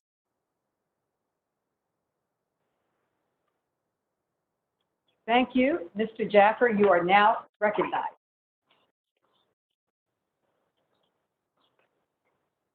What? Go to questions. Go to questions? Yes. Okay. I now recognize myself for 5 minutes for questions. Thank you very much to all of the panelists for your testimony. And I want to dig a little deeper into the 2017 malware attack executed by North Korea. This attack disabled hundreds of thousands of computers in hospitals, schools, businesses, and homes in more than 150 countries. It even shut down a portion of Britain's National Health Service for a week. So, Chairman Rogers, can you describe the potential effects a cyber attack on critical infrastructure like this could have in the United States? Fortunate it was North Korea. It was a ransomware-based attack that, in some ways, didn't even have a way to pay back the ransom. So it was probably the least capable actor, even at a high end, that was able to infect these systems. And it had a global-wide impact. And sometimes surgeries were turned off because they couldn't actually access the right and appropriate records for the surgeons to do a surgery. So you can imagine it had both health impacts of that sort, financial, you said schools. It was really, really dangerous. It was very widespread. And part of it was they couldn't control it. It kind of fed on itself and spread without them directing it, which is a whole problem of probably not top tier nation state actor. They've gotten better since then. That's the scary part. And so I would say that when you look at what the threats are, we know where our biggest adversaries are coming. So China uses all of its state power to do and set themselves up for influence around the world. They use diplomacy. And if you look at the fact that they confiscated masks from rightful contract owners that they were going to be delivered to, gave them to entities in China so they could deliver them in a way to try to get credit for their influence operations. They use military defense and intelligence cyber operations. They use cyber operations for espionage. I would look at all the ways they're coming at us. What we know is they'd love to get access to people's data from a nation state perspective, but also cyber criminals, organized cyber criminals, and others who would love to get the data that the U.S. government collects from U.S. citizens, everything from food stamp participation. Think of all the information you have to give in order to get that program and qualify for that program. The federal guy is sitting in a repository at the federal government. That's valuable to a cyber thief. So I would look at this. I mean, that was a massive attack by a nation state, but we have all of these other attacks underneath it. And again, that's my argument for the cyber director is you want somebody not just to incident respond, you want somebody for pre-crisis. How do you help these agencies, not hurt them, not hit them with a club when they're not doing it right, but help them through what they need to look like in their cyber shops and the kind of tools that we do. And by the way, can we do this with a collective defense mentality so that when one gets attacked, everybody knows what that threat is moving forward? That's the way I would look at this. Let's try to be pre-crisis, and having that director whose sole job every day is to get up and she needs to think through all of those problems. My argument would be we're going to be better off because there is lots of talent. I think Mr. Gallagher and Mr. Langevin highlighted it. Lots of great talent out there. We need to now coordinate it. Remember, not expand government, but focus it on the problem that helps us the most.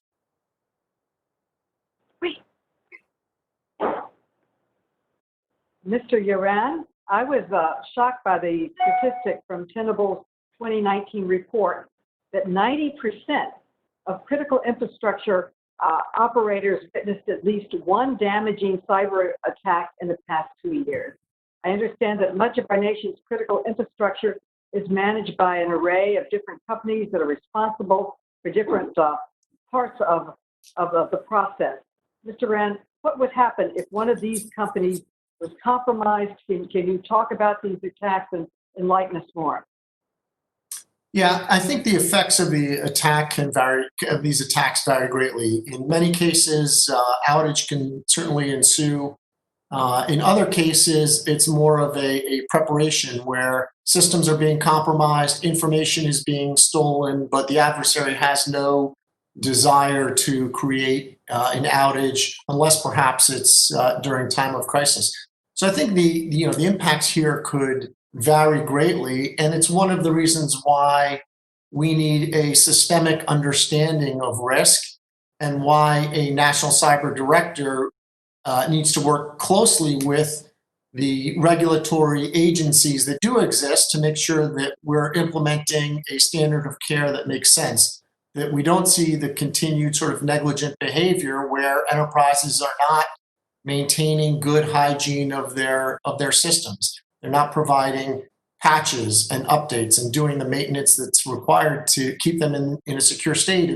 And this sort of poor hygiene results in a vast supermajority of the breaches, including, the ones that were cited earlier, perpetrated by North Korea, and a lot of the damaging ones that we've read about in many of these high-profile cases. Do you believe that this bill, HR 7311, would help the federal government address these concerns more effectively? There's no question in my mind, having done cybersecurity now for over 25 years and having spent time in multiple departments of the federal government, as well as serving with cybersecurity products to the private sector, and now also helping the federal government with technologies to protect itself, that a role like this would help provide a coordinating capability and bring the maximum understanding and appropriate resources to bear in a coordinated fashion as a federal government. So I think it was either Representative Langevin or Gallagher who said, the preparation work that we do now can have a significant impact on the crisis that we face, or how we deal with the crisis we might face down the road. And so I think the creation of the office and this role are absolutely critical steps forward. Thank you. Oh, wait. Okay. Go back to Jamil Jaffer. Oh, I now want to call on Jamil Jaffer, who disappeared for a while, but he's back with us for his testimony. Mr. Jaffer? Ms. Chairwoman, thank you so much for the opportunity, and apologies for the technical difficulties. Chairwoman Maloney, Ranking Member Comer, members of the committee, thank you for inviting me here today to discuss our nation's cybersecurity preparedness and the proposed legislation to establish a new cyber director. As members of this committee all too well know, the cyber threats facing the United States, including our public and private sector, are, in a word, massive. It is no overstatement to say that for all practical intents and purposes, we are at war in cyberspace.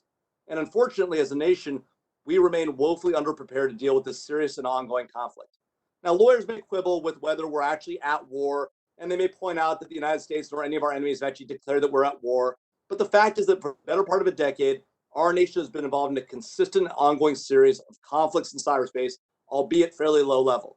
And regardless of whether we call this a war or not, there can be no question that it's had a huge impact on our nation and its allies. Cyber-enabled economic warfare conducted by China, primarily focused on U.S. private sector, drains private companies of billions of dollars a year, with total damages ranging into the trillions. Former NSA Director General Keith Alexander says this activity represents the greatest transfer of wealth in human history. Chairman Rogers on this panel nearly a decade ago called attention to this economic threat posed by China and referred to the fact that we were actually in an economic cyber war nearly 10 years ago.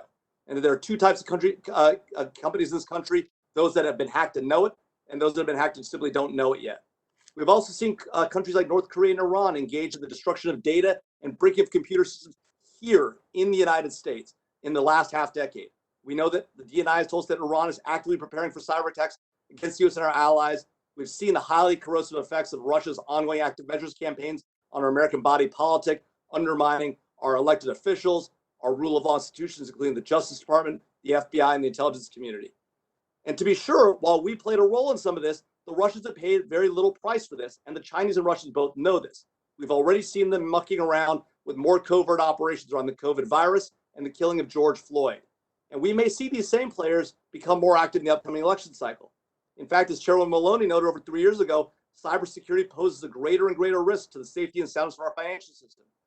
We know what a serious threat cyber poses to our economy and to our people. And with the current coronavirus situation and the new work from home environment, with over 300 million workers around the globe working from home, including 90% of banking and insurance employees, these efforts represent a uniquely challenging threat to our economy and to our way of life.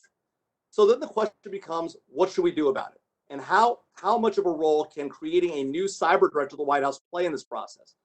While I completely agree with all the members of my panel, as well as Congressman Gallagher and Congressman Langevin, who I've had the pleasure to work with in the past, that having a key strategic leader at the White House is critically important, I'm skeptical of the need for a large office of 75 people, fully 1/3 of the size of the existing entire National Security Council, and the need to have that individual Senate confirmed. We know that almost any White House, whether Republican or Democrat, this administration or another, regardless of what you think about this administration, will be opposed to the creation of a new, yet one more Senate confirmed individual in the White House office. Indeed, there are other alternatives for the committee to consider, right? The committee may consider creating a position in the White House office, but not making it Senate confirmed. They may consider creating an office that is smaller and more leadership oriented, a 5 to 10 to 15 person office. The committee could work with the president to ensure that person has the rank and stature of a deputy assistant to the president and is able to effectively work through the National Security Advisor, has full responsibility for the full range of issues in this space to ensure that we have unity of effort. There's no doubt, with all the cooks in the kitchen, from DHS, CISA to NSA to US Cyber Command to the FBI, better coordination, more aggressive coordination of the White House is necessary. The only question for the committee to consider is whether that requires Senate confirmation and a 75-person office. And on that note, I'm somewhat skeptical, but I recognize that there's a lot of my friends and colleagues, my former boss, Chairman Rogers, who support this, and I have a lot of respect for that position. And with that, thank you, Mr. Chairman. Again, apologies for the technical difficulties earlier, and I yield back the balance. Thank you. Thank you for your testimony. And I'd like to ask you about the 2017 Russian cyber attack known as NotPetya. It froze computer systems around the world and in exchange for ransom. And in Ukraine, the attacks hit hospitals, power companies, airports, banks, and practically every federal agency. The U.S. was not immune. This attack hit FedEx and the drug company Merck, costing each more than $300 million in lost business and cleanup. So, Mr. Jaffe, how great is the risk of a large-scale ransom attack hitting the United States today? Chairwoman Maloney, I think it's a huge issue. What you see there in that case was a very carefully crafted attack by Russia against Ukraine, so a sophisticated actor. What happened was we had collateral damage, right? These American companies, $10 billion worldwide, the most destructive attack in the history of humankind. And as you mentioned, over 5 international companies, mostly in the West, who suffered between $250 to $350 million in damage. What that demonstrates is that even if you think as a company, you're not likely to be affected by a nation state attack, the reality is you may very well be, because you may be collateral damage in an attack by a sophisticated attacker against another nation state, as was the case of NotPetya, Russia against Ukraine. Thank you. Okay, thank you. And a centralized cyber security coordinator at the White House seems essential to ensure the swiftness and agility needed to respond to cyber attacks. I now recognize the ranking member Comer for his question.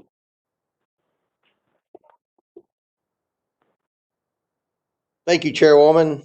My first question will be for Mr. Daniel. Could you walk me through how a major cyber incident currently proceeds through the federal government and how it might change with the advent of a national cyber director? Sure. I think that right now it really depends on who first becomes aware of that incident, right? It depends on if that incident is actually disclosed by a private sector entity and how it comes in, whether they disclose it to CISA or to the FBI or to the NSA. But then at some point, if it gets big enough, that those entities would eventually probably share that information with some of the other elements of the US government. And then the government would need to do an assessment on how whether that incident actually represents something that is more systemic. In other words, is it going to turn into a WannaCry or a NotPetya, where it is going to proliferate across more of the economy, or is it more limited? And then the government would need to do an assessment on, whether or not a response is warranted based on that incident.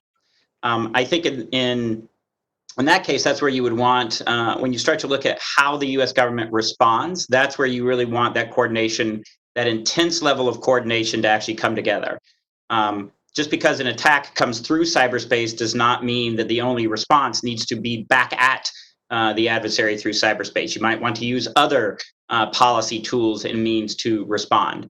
And that's why that coordination factor across all the different elements of national power is so important.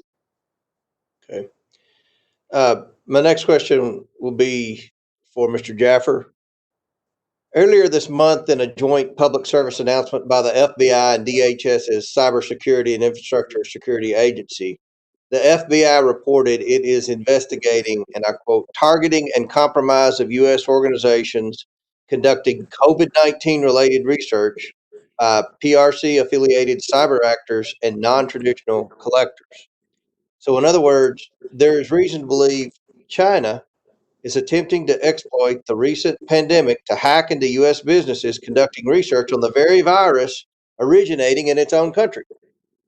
So, Mr. Jaffer, could you please explain some of the methods China is using to try to steal our nation's critical research into this virus, or if you have no insight into current methods, the various ways China accomplishes its many cyber intrusions? Sure. Thank you, Ranking Member Comer. The Chinese have been engaged in this effort to steal American intellectual property for the better part of a decade and a half.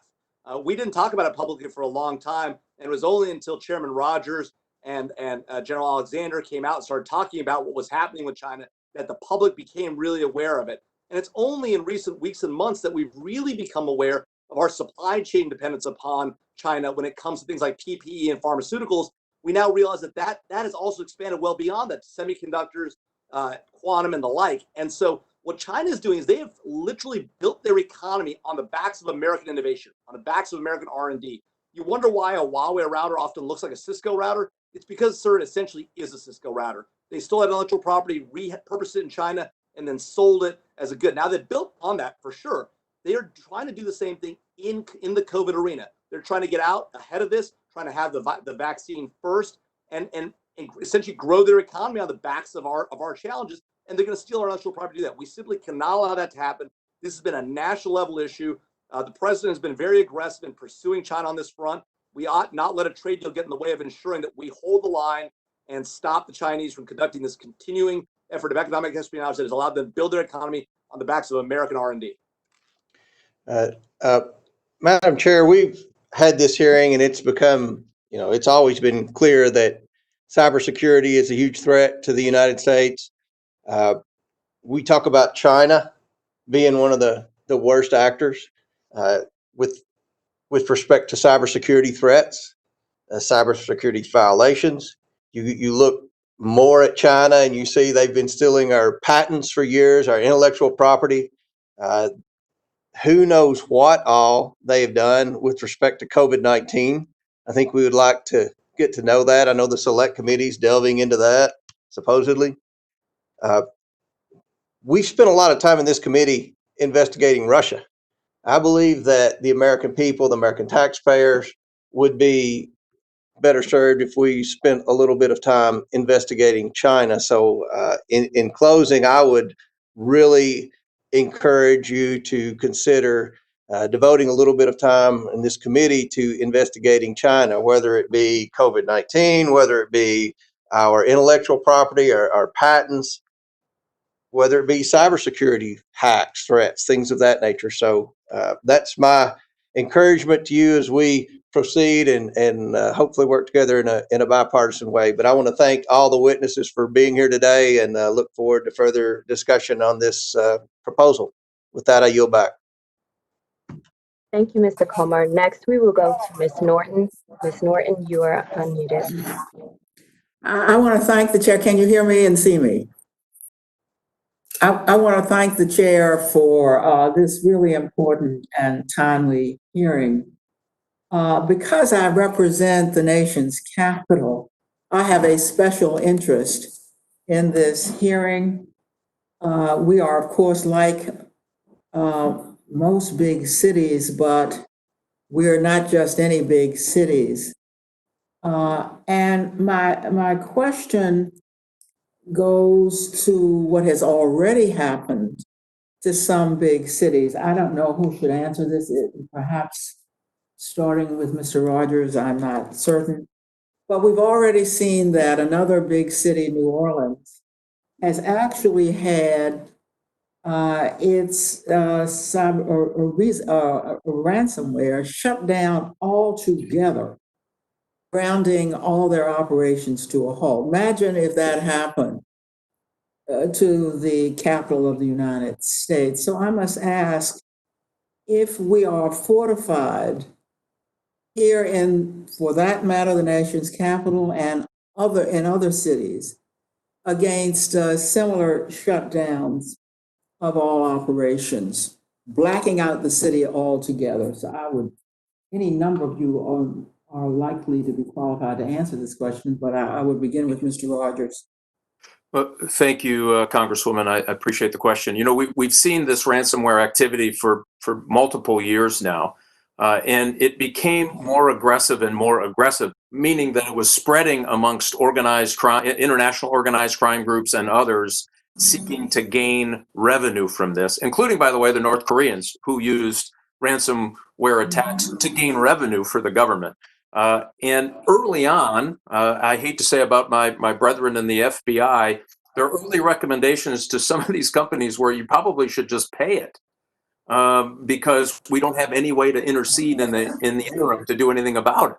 And so you had major hospital organizations, you know, the Los Angeles hospital system comes to mind on one of the early cases where they ended up, you know, having, distastefully to have to pay for this. So it is a real threat. And this is one of the problems with cyber protection writ large. We have to remember that the NSA doesn't protect the private sector in the country. It's a common myth that they're protecting everybody. They're not. They're protecting the government, and then they're doing collection activities targeted at our overseas adversaries trying to do something bad to the United States. And so we have this really uneven ability to stop this in cities across America. And candidly, Congresswoman, I think most cities in America are not prepared for this. They have old systems, they have legacy systems, they haven't spent the money to upgrade their systems and then provide a level of protection that would keep that data safe. That's why people are going to cities, because they believe that they're the most vulnerable. And again, remember, it's not the NSA's job to protect New Orleans or Detroit, Michigan. That's not what they do. And so it's really up to the private sector and those cities trying to develop systems that they can put in place, private systems, much like the companies I'm involved with, who are looking at collective defense and other things to try to protect it. This is why, in my mind, a coordinated effort out of the White House gets all of our agencies in the right direction, and maybe even helps Department of Homeland Security get the word out to these cities, the problems that they really have. And so we are a long way, I guess is the short answer to this. We're a long way from those cities being protected. And as more international organized crime organizations take on nation state quality tradecraft, meaning say the Russian tradecraft to penetrate networks, the more susceptible we are. And we're seeing that. We're seeing that leaching of nation state quality tradecraft in cyberspace leach into these organizations. I argue we're up for a really bumpy road coming up in cyber in the next few years outside of the US government, across both private sector and local and state governments. I guess New Orleans did pay up. I mean, it's really unnerving to hear you say at the moment, the vulnerability is so great that you pay up Exactly. And we all know what happens, Madam Congresswoman, when you pay it. Guess what? More people are deciding they want to get into the business of trying to extract you from your money, and that's the problem we're running into. That makes us all now vulnerable to paying up. Yeah. And in the time I have remaining, I really can't help but ask about the election. We have already had perhaps most of our primaries. And I'm wondering if any of you, perhaps beginning with you, Mr. Rogers, have seen any interference, any evidence of interference with our elections. I mean, we've seen it with financial institutions worldwide. How about interference with our elections, such as, for example, any alteration in election results could occur? I can tell you in my work and some of the private work that I do, including being vice chairman of MITRE Corporation, we haven't seen any, flip one vote to another vote. Have not seen that. We have, in fact, writ large, let's talk about writ large, seen in going into 2018 that our adversaries, nation state adversaries, tried to influence elections by creating chaos. And I think we need to be really careful about saying Republican versus Democrat. What they're trying to do is create chaos. They don't care. They don't like Democrat Americans anymore, and they like Republican Americans. They don't like either one. And so they're trying to create this chaos in these elections. General Nakasone and his team, I thought, did a phenomenal job in 2018, kind of playing that whack-a-mole game to push them back. But we know it's a tactic of which they will use because they've announced that the Russians, the Chinese, have said, hey, this is very effective, very low consequences. So we're going to kind of ramp up our engagement in trying to create this chaos going forward. It is something that I think we absolutely have to pay attention to. Remember, it's very cheap for them. They don't have to go out and buy a new carrier. They don't have to develop a naval fleet and then stock it with. Are states and cities aware enough so that when they see this right now, it's just interference, it's not had consequences? Are states equipped to fight back? In November, we only have a couple of months to be tested. Yeah, I think it's difficult for states and local governments to do this. I do think we need to look, we need to ask ourselves, what do we want our high tier performing national federal agencies to do for us? I think this is where the National Security Agency and other high level performers can be very helpful in trying to stop this across the United States, mainly because it is a very sophisticated nation state actor activity. Now, there are some other groups out there that are trying to get into this game that are worrisome, but I think we should employ all the tools that we have. And this is where I think congressional oversight is so important. Know what it is, talk to them about what they're doing, and then encourage them, because it's not always going to go the way we want, but you have to encourage them to get out there and help push back on these activities. Yeah, I think we've got a lot. I now call him. Sorry, I just wanted to follow up on that. I think we have a lot of tools at our disposal. I would just be careful to try and solve all problems with the NSA. I know the Department of Homeland Security and CISA in particular, working with nonprofits like the Center for Energy Security, have done a tremendous job laying the groundwork for improving our election security and election security response capabilities for each of those jurisdictions. But there are other things. I mean, the state and local governments have very significantly limited expertise, they have limited resources, and those resource restrictions have been exacerbated by their response to Corona and with a heightened threat environment. So I think this is an area where even a modest amount of funding, additional coordination, and policy directive from the federal government can have a disproportionately huge impact on better protecting our nation. Thank you very much.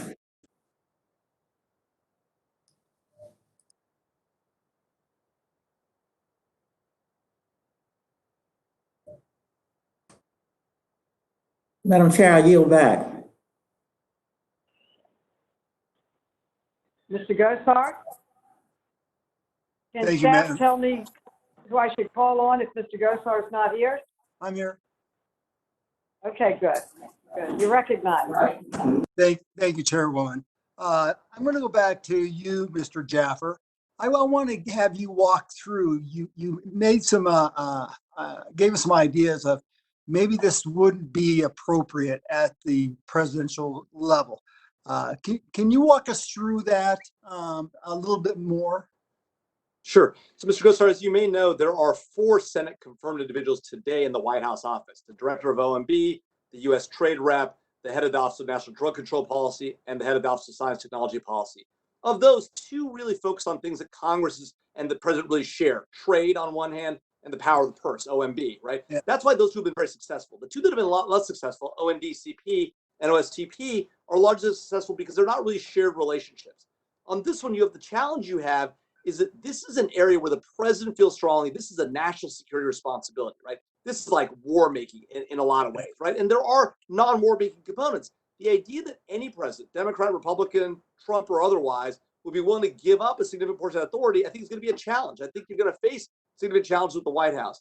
So I think the better approach here is to find a path forward, to work with the president, emphasize the importance. Look, the Congress did this here just in the last few years with the issue of interference in elections and the like, and they prioritized it. They put statutory language in. They made a responsibility to the National Security Council, and they required a coordinator to be appointed by the president. That's a good example of the way that Congress was able to work with the White House on solving these problems rather than trying to get a Senate confirmed individual with a large 75-person office. Gotcha. So Mike Rogers, looking from the outside, you've been part of the matrix of Congress. Do you agree with anything that Mr. Jaffer has brought forward in that aspect? I do. I had the same sensitivities about do we really want to impose on a president some structure of national security within the National Security Council at the White House. And I wrestled with this a lot. And the reason I think I have come full circle on this is because I have seen it from the private sector side, as well as being chairman of Intel, when candidly I thought, no, we can do this. And this really isn't a Republican or Democrat thing. Right. The Bush administration had an effort at this. The Obama administration had an effort at this. The Trump administration took a very different take on how they wanted to do it. And my argument is none of it really worked to our advantage. And so when you look at the series of challenges, and this is why, this is not, to me, some kind of semantic argument about should we or shouldn't we. Every major adversary, China, Russia, North Korea, Iran, there are others, but those are our main cyber adversaries, are ramping up the use of cyber because they know it has low consequence and high impact. And if you look at Kim Jong-un, who said, the thing that's going to keep me in charge are nuclear weapons and cybersecurity, offensive cybersecurity. So he's investing in it. We know that the Chinese are spending billions of dollars. Matter of fact, they've announced they're going to spend $1 trillion to try to have a technological edge in quantum computing, 5G build out, AI and AI research, including, by the way, cyber capability and data control. So they're moving away from building, large defensive military posture. And don't get me wrong, I'm for that. But what they're doing is trying to spend it targeting on us. And my concern is if we keep doing it the same way, we are going to keep having the same response. And the IG response that we have now is basically, I caught you for the last 12 months doing something wrong. I'll come see you in the next 12 months to see if you get it right. That is not working. It will not work. We will get our lunch aid. I argue we are getting our lunch aid under that plan. Let's have some office that has that authority. And by the way, it takes it. You have some big personality, DOD, NSA organization. I'm not talking about the individual leaders. It's just their big personalities to deal in this. Nobody wants to listen to anybody. You have to have a committee to settle on the way forward. I think you need somebody to say, I'm here to help you. We're going to get that piece right. We are going to fix this piece. We're going to coordinate resources. I'm going to reach over to NSA talent and who knows. The Department of Agriculture figured this out last week. We're going to include all that to help all. We don't have that today in that regard. And that to me has to change. If we can figure out another way, great. But I like this idea because it is a radical change and really puts it at the feet of an individual to fix this problem. Okay, and I'm going to finish with my last question to you. Then, looking at the legislation as is, do you see any additions or subtractions to it that would keep it on a desired pathway, Mike? I mean, and here's where I agree with Jamil, and he and I had these conversations often when we were working together in the Intelligence Committee. You want to make sure we're not plopping a bureaucracy here. If everybody in this bureaucracy gets to say no and everybody gets to sign off, we lose. It has to be smaller and more agile. I would worry about the body count. Now, maybe 75 is right. I don't know. Maybe it's 50. I don't know.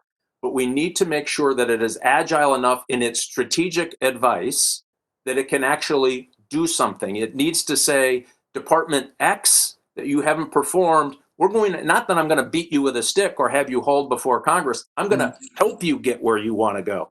That's what this needs to be. And how it looks on text and legislation, as we all know, the devil's in those details. And I would, fly spec those to death. I'm for that. But if we don't do something pretty radical, we are already behind the 8 ball. And I'm talking even offensive policy, defensive policy, and then all these agencies that nobody even knows are out there working that have all this sensitive data that nobody thinks that loves them are great targets for cybersecurity. So all of that, I think, and that's why you need somebody to pay attention to it every single day. Thank you, Chairwoman. Yield back. Expired. Chairman Conley. Chairman Conley is recognized.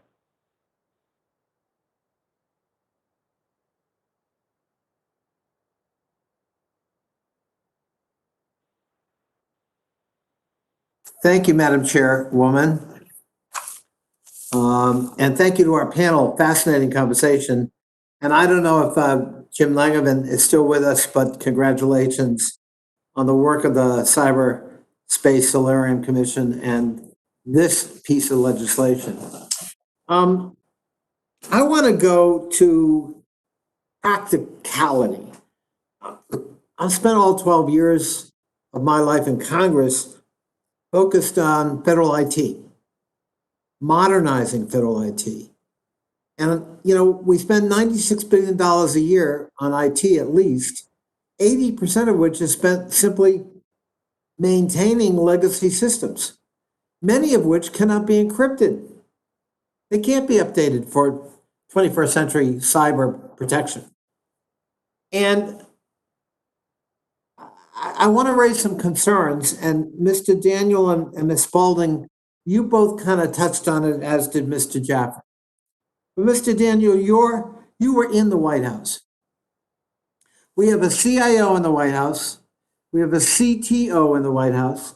We have a Chief Information Security Officer in the White House, and we have the Office of Science Technology Advisor, all right? All 4 of those offices right now bear responsibility in some measure for IT investments in the federal government, for trying to modernize and to protect in terms of cyber. How will the creation of a cyber czar work with those other offices? And what authority will he or she have to help upgrade? I mean, to upgrade a legacy system is going to cost, at least billions of dollars, multiple years. We've been trying for 5 years through the FITARA legislation that came out of our committee to exhort federal agencies to make those investments. Will the cyber czar have superseding authority with respect to the kinds of investments that get made? Will he or she be required to coordinate with the CTO and the CIO who are charged with setting certain sets of goals for the federal government that include cyber, but are not limited to cyber? And I say all of this supportive of the intent of the legislation, but worried about its execution, worried about overlap and the what could go wrong with this in terms of coordination. And maybe I could start with you, Mr. Daniel, given your experience. Presumably those are real concerns. Do you share them, and what protections can we take in creating this position to avoid the inevitable conflict, bureaucratic conflict that could ensue? Well, thank you, Congressman. I certainly agree that this position would need to work very closely with the federal CIO and the federal CISO. And the way that I look at it is that you would want to have this position work with those offices are designed to focus exclusively on the security of federal networks. And that would be one element of a national cyber director's portfolio. And so what you would want is you would want that position working very closely with those individuals to be able to highlight the threats to federal networks across the broader policy space, to advocate on behalf of investments. Certainly one of the challenges that agencies have is that it is relatively easier to get operational money to keep the old stuff going, and it's much, much harder to get procurement money to actually upgrade things. And so there's a structural problem in the budget process for how we go about funding upgrades in IT. And that creates an incentive for agencies to keep old stuff around for forever, which is inherently harder to secure. What you would hope is that a national cyber director would also be able to help bring in expertise from the private sector to help the federal government do better. And then lastly, to look at what are the structural changes we can make across the federal government. At some level, it's kind of ridiculous to expect the Delaney Commission to really focus and be good at cybersecurity. We need to continue working on much more cross-agency support for cybersecurity so that we're not expecting every agency to be really, really good at their cybersecurity, and instead think about the economic principle of comparative advantage. Well, I certainly agree with you that we'd hope and expect that they'd work closely together, but we're addressing a bill here. We're codifying a position, and I want to do more than hope that they coordinate. I want to make sure we get it right so that this position, can hit the ground running with defined responsibilities. Because if we don't get this right, you're going to build up bureaucratic resistance. So instead of getting cooperation in cybersecurity, you actually get bureaucratic resistance. We certainly have seen that in CIOs. You mentioned bringing people in from the outside. We've done that with CIOs, and their lunch gets eaten. The bureaucracy just gangs up on them because they're outsiders, they're alien, they're grafted on, they're presuming to tell me what to do, and as a result, they fail. Not all of them, but I just wanted to share that concern. Thank you, Madam Chairman. Okay, the gentleman's time is expired, but the witness can respond to your question.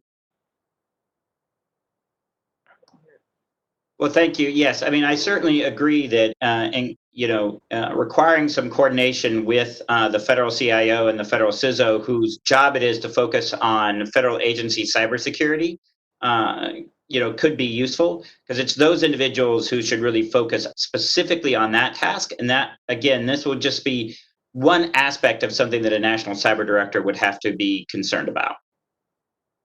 Thank you. Mr. Massey is now recognized. Thank you, Madam Chairwoman. Thank you, Madam Chairwoman. My first question, which I think should be everybody's first question, is what is the budget for this proposed office of the National Cyber Director? And the second part of that question is, in addition to the 75 employees that are anticipated, what percent of the money is going to go to the contractors? And anybody can answer that question if there's an answer to it. Well, Mr. Massey, it's Jamil Jaffer. We don't know what the budget is. There's no authorization for appropriations in the bill, as far as I could tell, and we don't know what the committees will give it. That being said, the 75 FTE that are in there are a significant number. There's also authority to bring billets in from other parts of the government, as well as to hire outside experts and the like. And so this number 75 could actually grow beyond that. Now, to be fair, the legislation does just say up to 75 for the full-time equivalent, but there's a lot of other room in there, and depending on what the various committees of jurisdiction appropriate and authorize, that may make a big difference, sir. Okay, that's a question I would like to get an answer to. Let me go on to my next question. This is for Ms. Spalding. You were on the commission that recommended this position. Is that correct, Ms. Spalding? That's correct, yes. Okay, was there an advocate for civil liberties and privacy on that commission? And if so, why is there not in this proposed legislation? I know you probably didn't write the legislation, but there's two deputy directors, but I don't see a deputy director for civil liberties or an advocate for privacy in here. Should there be one, and was that discussed in the commission? So it's an excellent question, Congressman, and I have a long record of being an advocate for civil liberties and for privacy throughout my career. I think a number of us on the commission came to the table with those sensitivities and those equities very much in mind. There was no specific person designated for that, but a number of us, as I say, brought those sensitivities to the discussions. And I think, certainly privacy is one of the values and interests that cybersecurity is very much intended to protect. So I think in many respects, privacy is very much built into the efforts to strengthen our cybersecurity. But there are times in which the way in which you approach security issues may have implications in other contexts for privacy and civil liberties. And I think your point is very well taken. And I think there ought to be an emphasis. I'm not sure a director specifically for that, but certainly when I was at the Department of Homeland Security as the undersecretary for what is now CISA, I valued very highly having a specific individual and staff focused on privacy and civil liberties issues, as did the department as a whole, and found their input and insights extremely important and valuable. Well, I'd like to see that, if we create this office, defined legislatively, because there's always seems to be a bias in the other direction. So I think we need an advocate there. Thank you for being one. Mr. Jaffer, what does it mean to have a list of trusted vendors when those vendors are putting backdoors intentionally into their hardware and software? How can you have a secure cyber system in the government when we're actually even sometimes encouraging those vendors to put backdoors in? No, I think it's an important question that you raise, Congressman Massey. At the end of the day, we have legislation that permits the government to obtain certain access to telecommunication systems, the Communications Systems to Law Enforcement Act. That's typically the way in which law enforcement gets access to telecom systems. Now, if we're talking about other systems, that's a harder question. More often than not, what typically happens with the government is the government will come to a provider with a court order, right? Either from the Foreign Intelligence Surveillance Court or from a federal court or a subpoena authorized by Congress to get access. It's not typically happening in a cooperative manner. Typically, it's through some sort of legal process, because the companies have learned that it's important to have that kind of process, so that if they ever get, if it comes out or they're sued, they have the protection of the law to help protect them. So that's typically how we see it happening. There's usually a judge involved, if not some sort of administrative process that Congress oversees, sir. Okay. Well, I think there's a little bit of an oxymoron of creating a list of trusted vendors and then asking them to put backdoors in their products. And so I'm concerned about that. My final question is, what's the real responsibility of the government to provide security for a company like Sony, who has over 8 trillion yen in revenue every year? Yeah, Mr. Jaffer. Gentlemen, Yeah. may we ask the president? Yeah, so it's a great question, Congressman Massey. One of the challenges we have is that today in our country, we expect every company, whether it's the large Sony, the JP Morgan Chase, or the small mom and pop bake shop, we expect every single one of those companies and all that heart of America, the small businesses that run our economy and that are the real engines of innovation, we expect all of them to defend themselves against nation-state threat actors, Russia, China, Iran, North Korea, that have virtually unlimited human and monetary resources to throw at this problem. It's an unwinnable battle.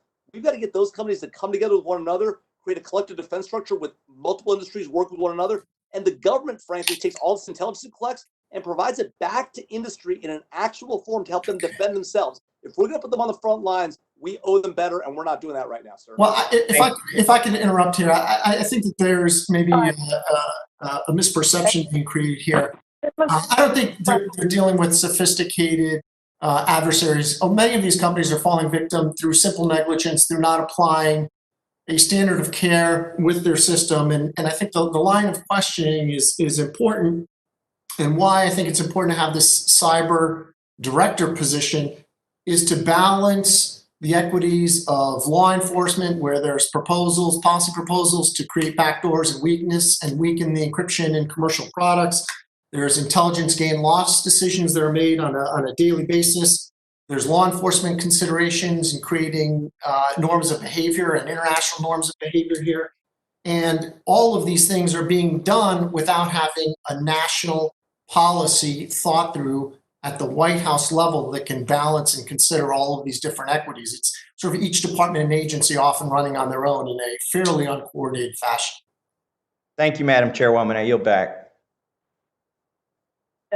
Representative Raskin is now recognized.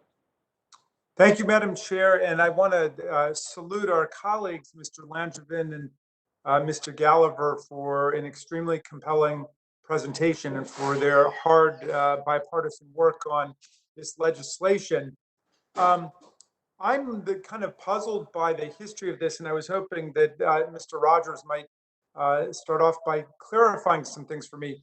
We got hit in 2014 with the massive cyber breach at OPM by China, and that caused massive damage to our country. In 2016, we experienced a sweeping and systematic cyber attack on our election by Vladimir Putin and his internet research agency that caused incalculable damage to our democracy and to social cohesion in the United States of America.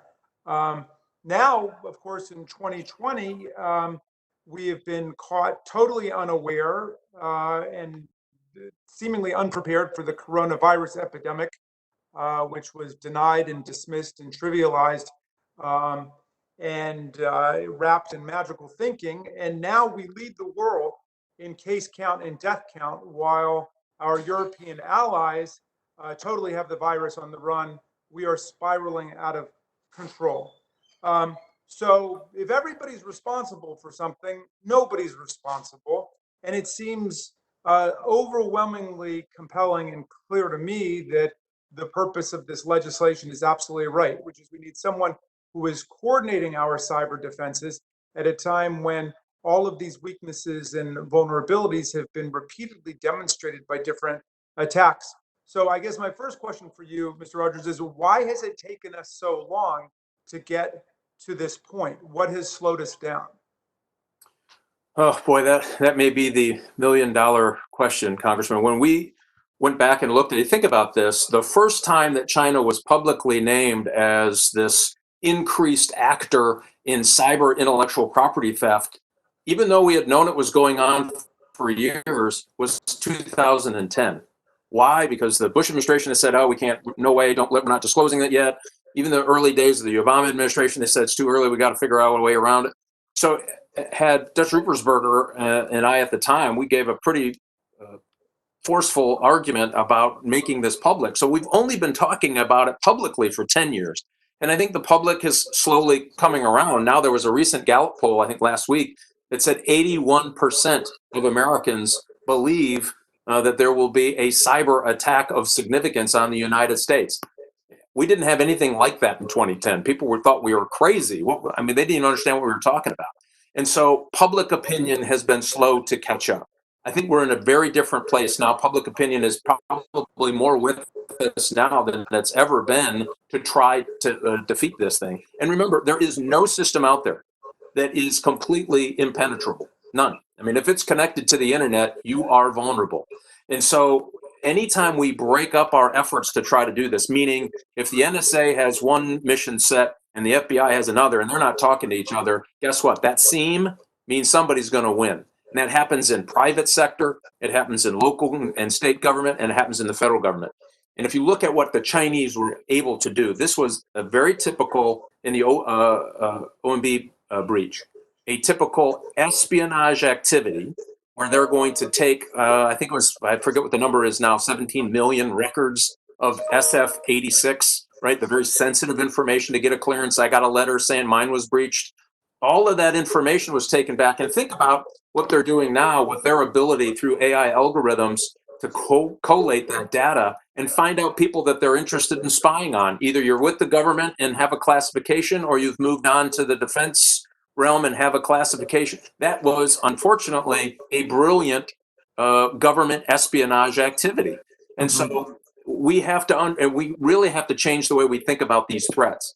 They're looking. Can I follow up with you just for one side? I got you bet. time for maybe one more question. I mean, what's terrifying to me is that our failed response to the coronavirus pandemic has exposed a lot of vulnerabilities to foreign governments that may mean to do us harm. And they may figure we don't have the governmental preparedness, we don't have the social cohesion to respond to a massive threat on our infrastructure. So if you would just put this in a geopolitical competitive context, what is the imperative here to act now? Well, there's two. I think that's two conversations. One is on the supply chain and security of the supply chain. But the witness may answer the question. Answer the question. Oops. Security of supply. Yeah, security is I think a very important discussion Congress is going to have to weigh in on. I wouldn't kill international trade, but I would protect our ability to surge on critical items. Secondly, the other reason on this is that these nation states, our big adversaries, have refocused their efforts. Remember the quote I used from Gerasimov in Russia? They've realized I don't need to build an aircraft carrier. I'm going to invest in cyber operations. If I can shut down their electricity or I can cause distrust of the American people with their government, we win. It has an outsized impact on what they're trying to do. And all of them have stepped up their game. Russia, China, Iran, North Korea, others. That's why, to me, this is so important. And candidly, we're in a cyber war today. Most people don't realize it. And folks who say it's not really a war, I disagree. They are causing destruction, disruption, and adding chaos. I don't know what else you call it. And we need to act that way. And I think we ought to have one focus on this so that we coordinate all the good activities around the government and focus. Don't expand government, focus it on this solution. Thank you, Madam Chair. If I may just very quickly, the other lesson from the pandemic, of course, is what happens if we don't have strong coordination and a coherent response in a crisis. Thank you. Mr. Grossman. Mr. Grossman.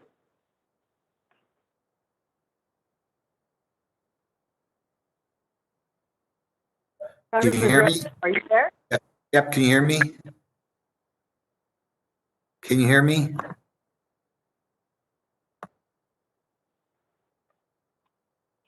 Yes, yes.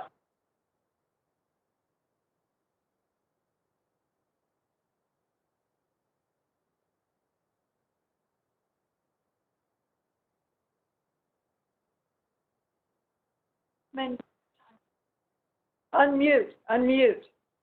Can you unmute? Can you hear me now? I can hear you now. Okay.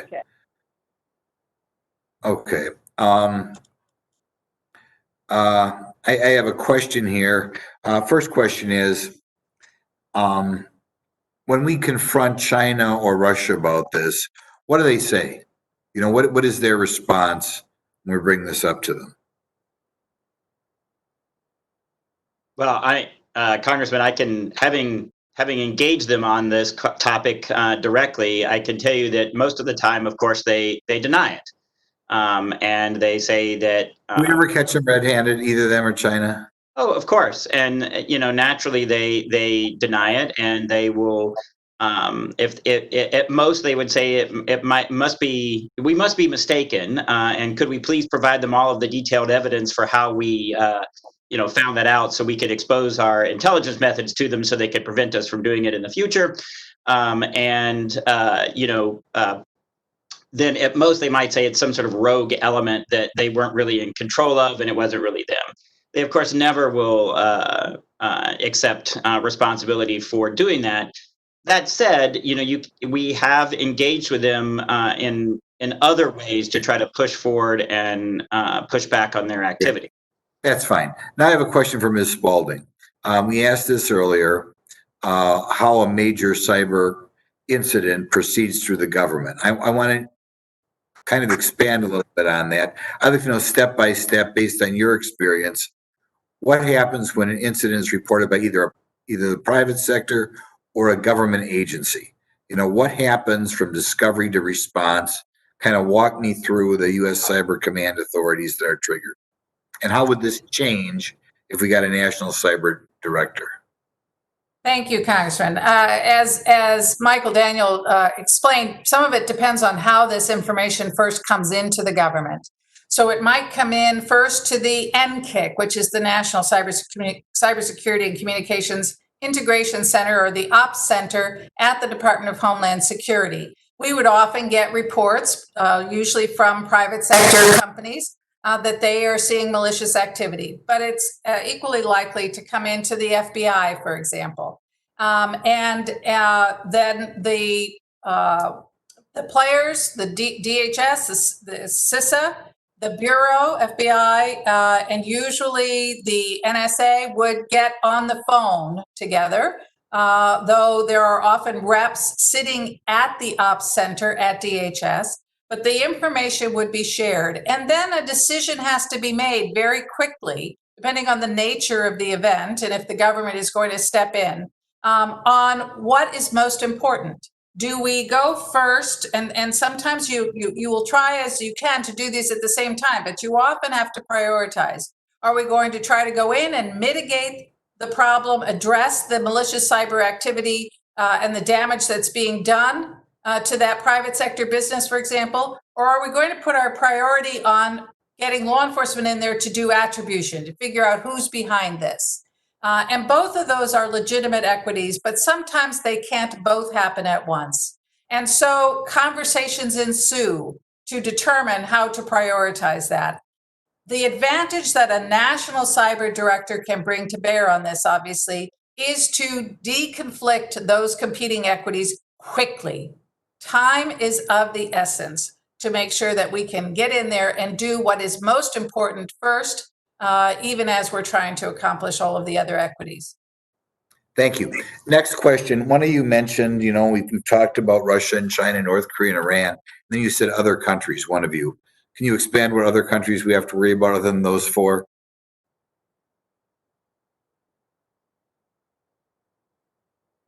Does anybody want to take a? Yeah, I mean, I can take a shot at that. One of you said there was more than the four, so I just asked. I mean, there are countries who are engaged in ramping up their cyber capabilities that might not be friendly to the United States. Belarus comes to mind.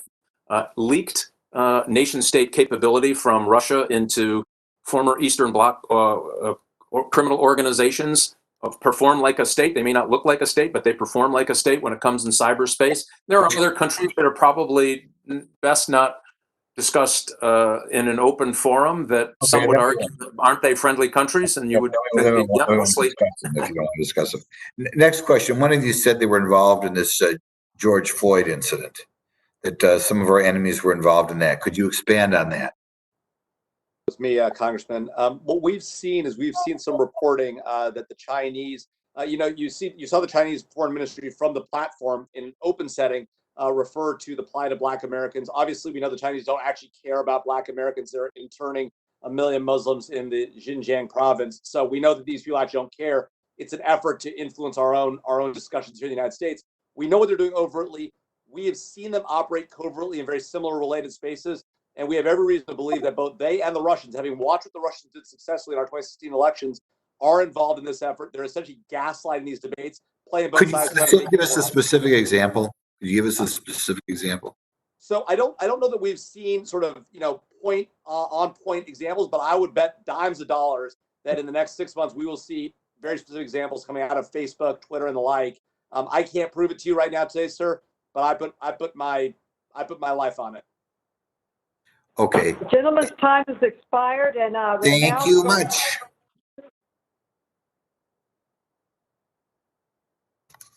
Good night. Madam Chair, did you recognize me? Yes, I did. Thank you. I apologize. I did not hear you, but thank you, Madam Chairwoman, for convening this hearing. And I'd also like to thank the Commission for their detailed report. And I want to focus on one key area that has been previously discussed, but I'd like to dig a little bit deeper. And it's about the loss of hundreds of billions of dollars in intellectual property theft to nation state sponsored cyber espionage. Obviously, the chief country responsible for that cyber IP theft has been China. We know China actively works with both state-owned and civilian corporations and universities to steal IP from foreign sources, including the United States. And according to a 2018 report released by the United States Trade Representative, theft of U.S. intellectual property by China costs our economy up to $600 billion a year. Let me repeat that, $600 billion a year.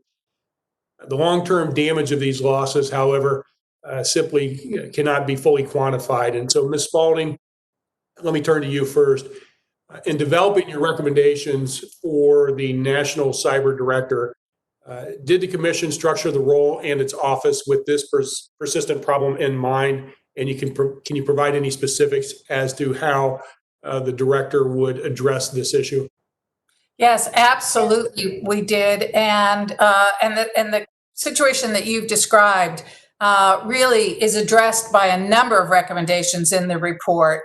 The private sector and the government both have a critical role to play in stopping this theft of intellectual property, and it requires a true collaboration. We are the ones in government that have the national technical means and exquisite intelligence capabilities to collect information about what nation states like China are engaged in and the kinds of tactics and techniques that they're using, as does the private sector research community.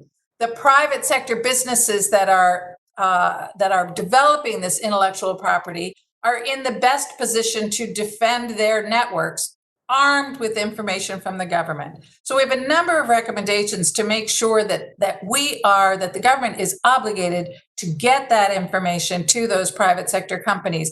And the National Cyber Director will have a key role in making sure that that's happening. That has to be part of the metrics, right, that is evaluated by this National Cyber Director. We need to have proactive plans, strategies for addressing this, and that's planning capability across the interagency has been lacking. That is another key role for this National Cyber Director, largely using the joint planning organization at CISA. Thank you. Chairman Rogers, you talked about how long America has been struggling to protect its IP. Virtually every administration deals with this issue, has dealt with this issue. And candidly, we have not been successful. Do you envision this bill would finally allow us to successfully defend and protect our IP? I think it would put us in a better position. I would hate to say finally. I think this is something we're going to have to continue to invent a better way to defend ourselves as we get into 5G and what that means for pushing what we used to defend the core out to the edge of a 5G network, quantum, AI, all of that is going to change the way we look at security. So I think it gives us the best possibility to take all these new challenges and bring everyone in the federal enterprise up to snuff. Everybody keeps talking about that one incident. We want to prevent that incident. And here's the other piece, and I agree with Ms. Spalding on everything she said. I would argue, if you look at the recent level of arrests by the FBI for Chinese espionage in the United States, the interesting high level of taskings for those assets, those spies targeting America or America enterprise, is to steal credentials to get around firewalls so they can steal more information. It's really interesting. The nature of espionage is changing dramatically. They don't want you to just steal the secrets. They figure that's probably maybe too hard to do. They want you to steal the guy next to you's credentials to get into the network so that they can be passed back for a more sophisticated penetration of your network. That's what makes this really makes it hard to put your arms around. So one last question for Mr. Jaffer. Is there a concern that if we as a country are unsuccessful in providing appropriate protection, that we could see companies move their IP and businesses to foreign countries that do provide protection? Yeah, thank you, Congressman. Look, I think that there's so many benefits to being an American company, whether it's our labor laws or our tax policies or our investment base, that it's unlikely to see a tremendous flood of intellectual property coming out of the United States. That being said, we have to recognize this is the core of our innovation base in this country. We have moved to an innovation economy. If we allow it to walk out the back door, whether to China or anywhere else, we are undermining the capability of our economy to survive and make it to the next stage. And so even as we think about rehoming American technology and bringing some of those jobs back here and starting to build stuff here, we've got to protect that core thing that makes America so productive as a country, which is that innovation, that ability to invent and reinvent and modify ourselves over time. If that walks out the back door, we've got nothing. Thank you. I yield back, Chairwoman. Time is expired. Mr. Representative Rokana is now recognized. Rokana, are you with us? Yes, I am. Thank you, Matt. Thank you, Madam Chair. I appreciate and want to just thank Representative Langevin and Representative Gallagher for their extraordinary work in helping come up with such a detailed proposal and their work with the Commission on a bipartisan basis. I know, in particular, Representative Langevin has been working on this for many, many years, and this is a passion of his that he's talked about often, so I'm glad to see it come to fruition. Let me ask the panel, are there additional authorities that you think the National Cyber Director should have?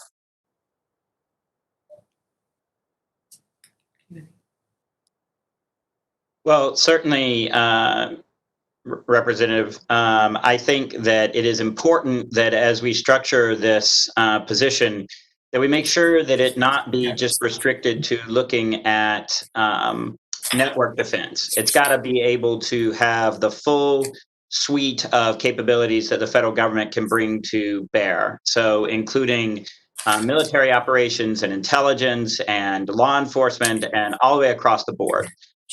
We cannot just restrict this position to looking at the kinds of things that CISA already does. Chris Krebs does not need another boss. He's got one in the Secretary of Homeland Security. This really has to be able to look across the entire federal government and all of the tools of national power that we have. And if I might, Congressman, I totally agree with Michael on this point. And I think the distinction here is between having visibility. The National Cyber Director has to have visibility across the entire government, cybersecurity activities, in order to make sure and deconflict, even between offensive and defensive operations. That's different from giving the National Cyber Director directive authority, right? You don't want law enforcement activities being directed out of the White House, for example. No. And you don't want this director getting in the way of warfighting plans or daily intelligence collection, those kinds of activities. But it's critical that they not be excluded from the meetings and the conversations at the White House where these offensive, for example, activities are being discussed, and that they have visibility, because they need to be able to deconflict. They can never deconflict in this way. And I'll give you an example. Let's say our banks are fending off, or they're in the middle of fending off lots of malicious activity from North Korea trying to steal money from their system. That might not be, in the midst of that crisis, might not be the best time to have asked the banks to impose sanctions, to implement sanctions new sanctions against Iran, because we know Iran retaliated in the past against our banks with malicious cyber activity. So that kind of deconfliction is something that the National Cyber Director needs to be at the table to help with. Right. Thank you. And are there additional cybersecurity recommendations that you think we should be considering, including from any that the Solarium Commission report came up with? Yeah, I think, Congressman, there are a couple of really important ones, in particular the ones that revolve around collective defense, like the establishment of a joint collaborative environment where both NSA and DHS can come together, share classified and unclassified information, and then share that in real time at machine speed with industry. That's something we've been talking about forever. Information sharing isn't enough, though. You've got to collaborate in real time. That's something that the Commission was very focused on, too. I think that part of the report is really critical. I think more work can be done there, and the Commission's got some great recommendations in that space, as well as on continuity of the economy and a variety of other areas. The critical infrastructure entities also, I think, some good recommendations there from the Commission. Can I 100% agree? A couple of things that we just haven't talked about. The interim, the brush cleaning that we can do to make us more competitive would be huge. Congress needs to pay attention. Chairman Pai has done the spectrum clearing. outrageously important if we're going to compete in 5G and push back on Chinese expansion there. Rip and replace. We have lots of gear around the country, and I know people want to beat on them for it. It was legal at one point. There's lots of great effort in Congress today about how do we get rid of that. It does two things. Helps our own infrastructure ecosystem, people who are trusted vendors to do that, number one. And number two, it gets out Huawei gear much, much quicker. Those are kinds of things that we can do almost immediately that are in the process that you're all dealing with now that would have a huge advantage for us, putting us in a competitive position to do all the things that my other panelists just talked about. As Suzanne Spalding said, each organization, each enterprise, each company is in the best position to defend themselves. They understand which of their systems are most critical and represent the greatest risk. There are opportunities, and I think some of the recommendations of the commission, things like increasing transparency, having the interpretation by the SEC requiring an attestation from public company CEOs, not on the level of security they have, but just the fact that they've looked at their cyber risk and that they're adequately or proactively managing the cyber risk associated with their business.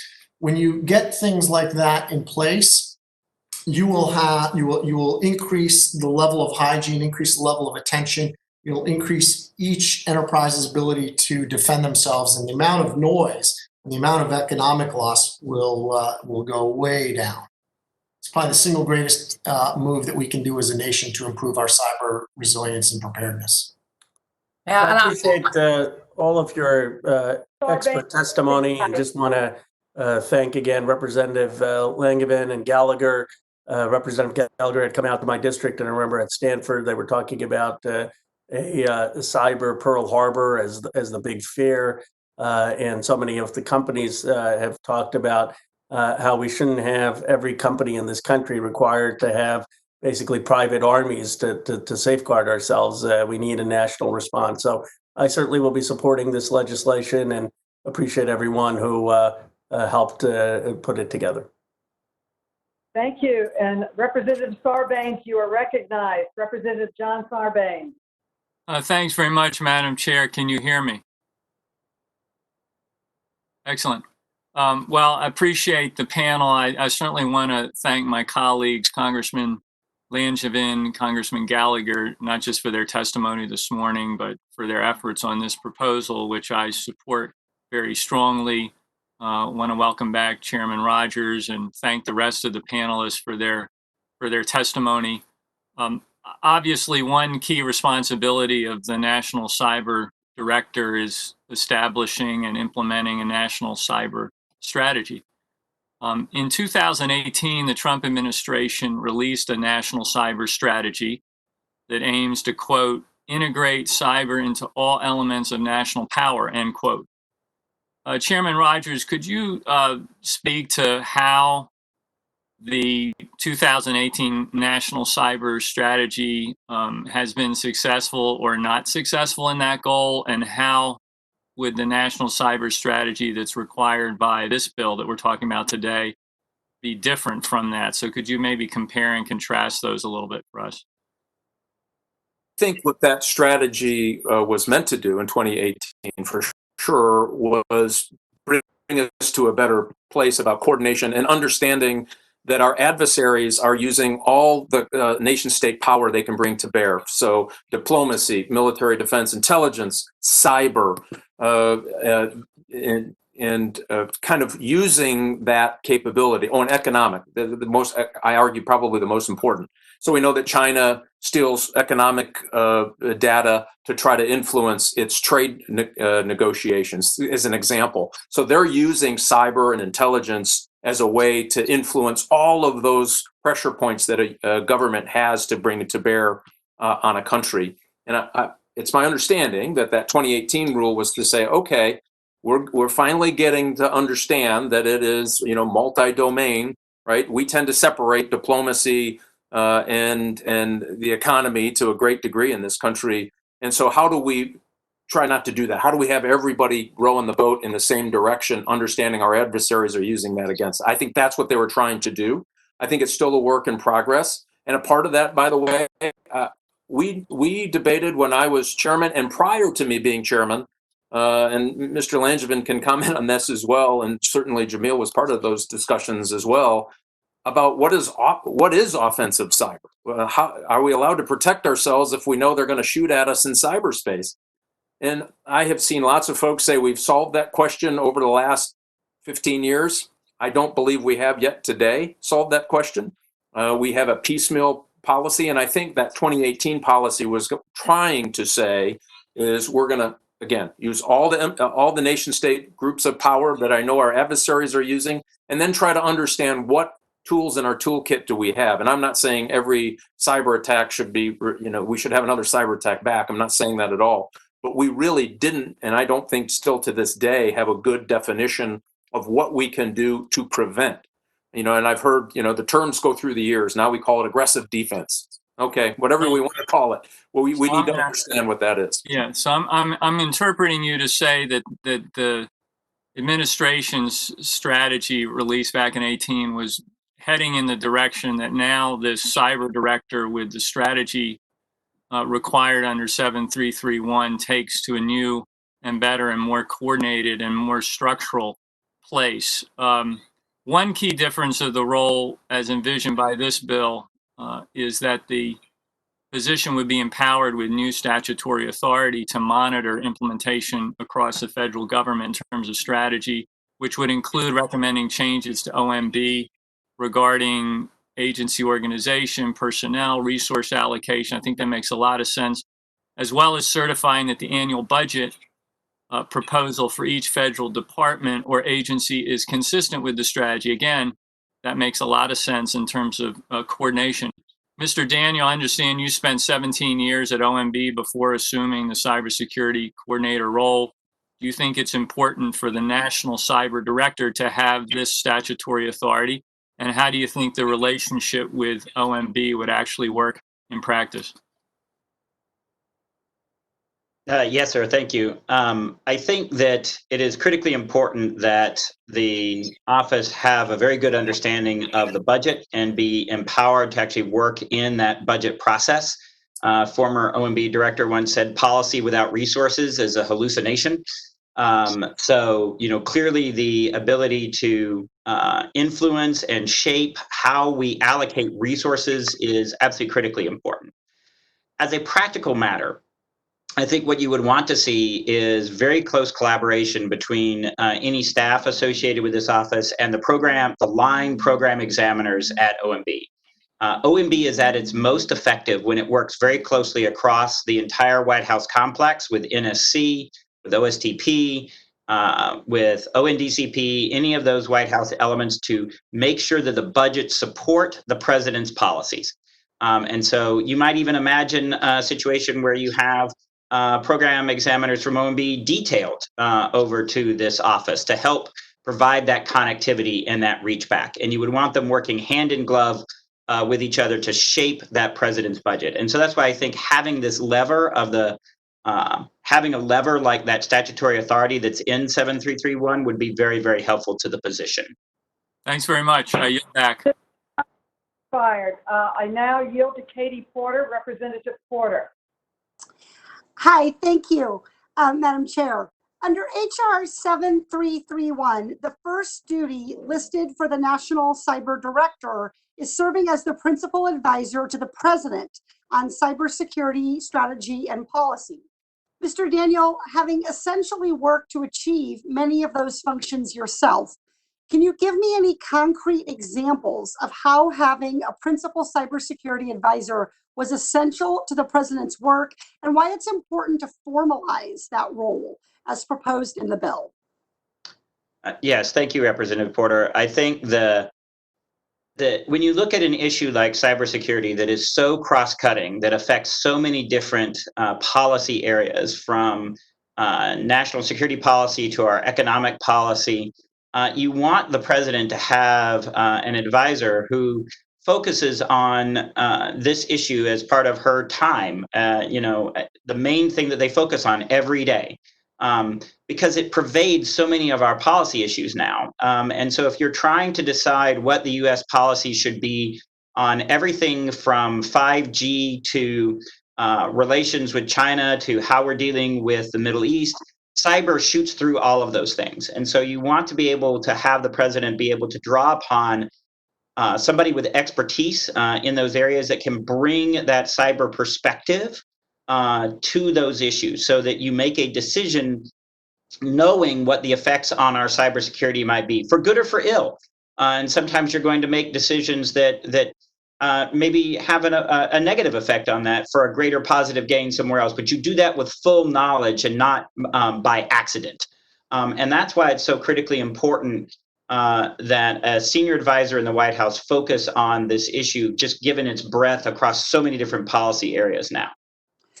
Yeah, I appreciate your flagging the importance of expertise in this cybersecurity role, and I want to ask some more questions about how Senate confirmation would help us assure that. Mr. Jaffer, do you remember anyone who the president appointed as one of his cybersecurity advisors when he took office in 2017? Yeah, sure. Rob Joyce obviously was an excellent appointee, and Tom Bossert, who Rob worked with, was also an excellent appointee. Both very good on cyber. Yeah, both very, very good. And I would agree with you about the importance of expertise. I think the president also appointed Mr. Giuliani.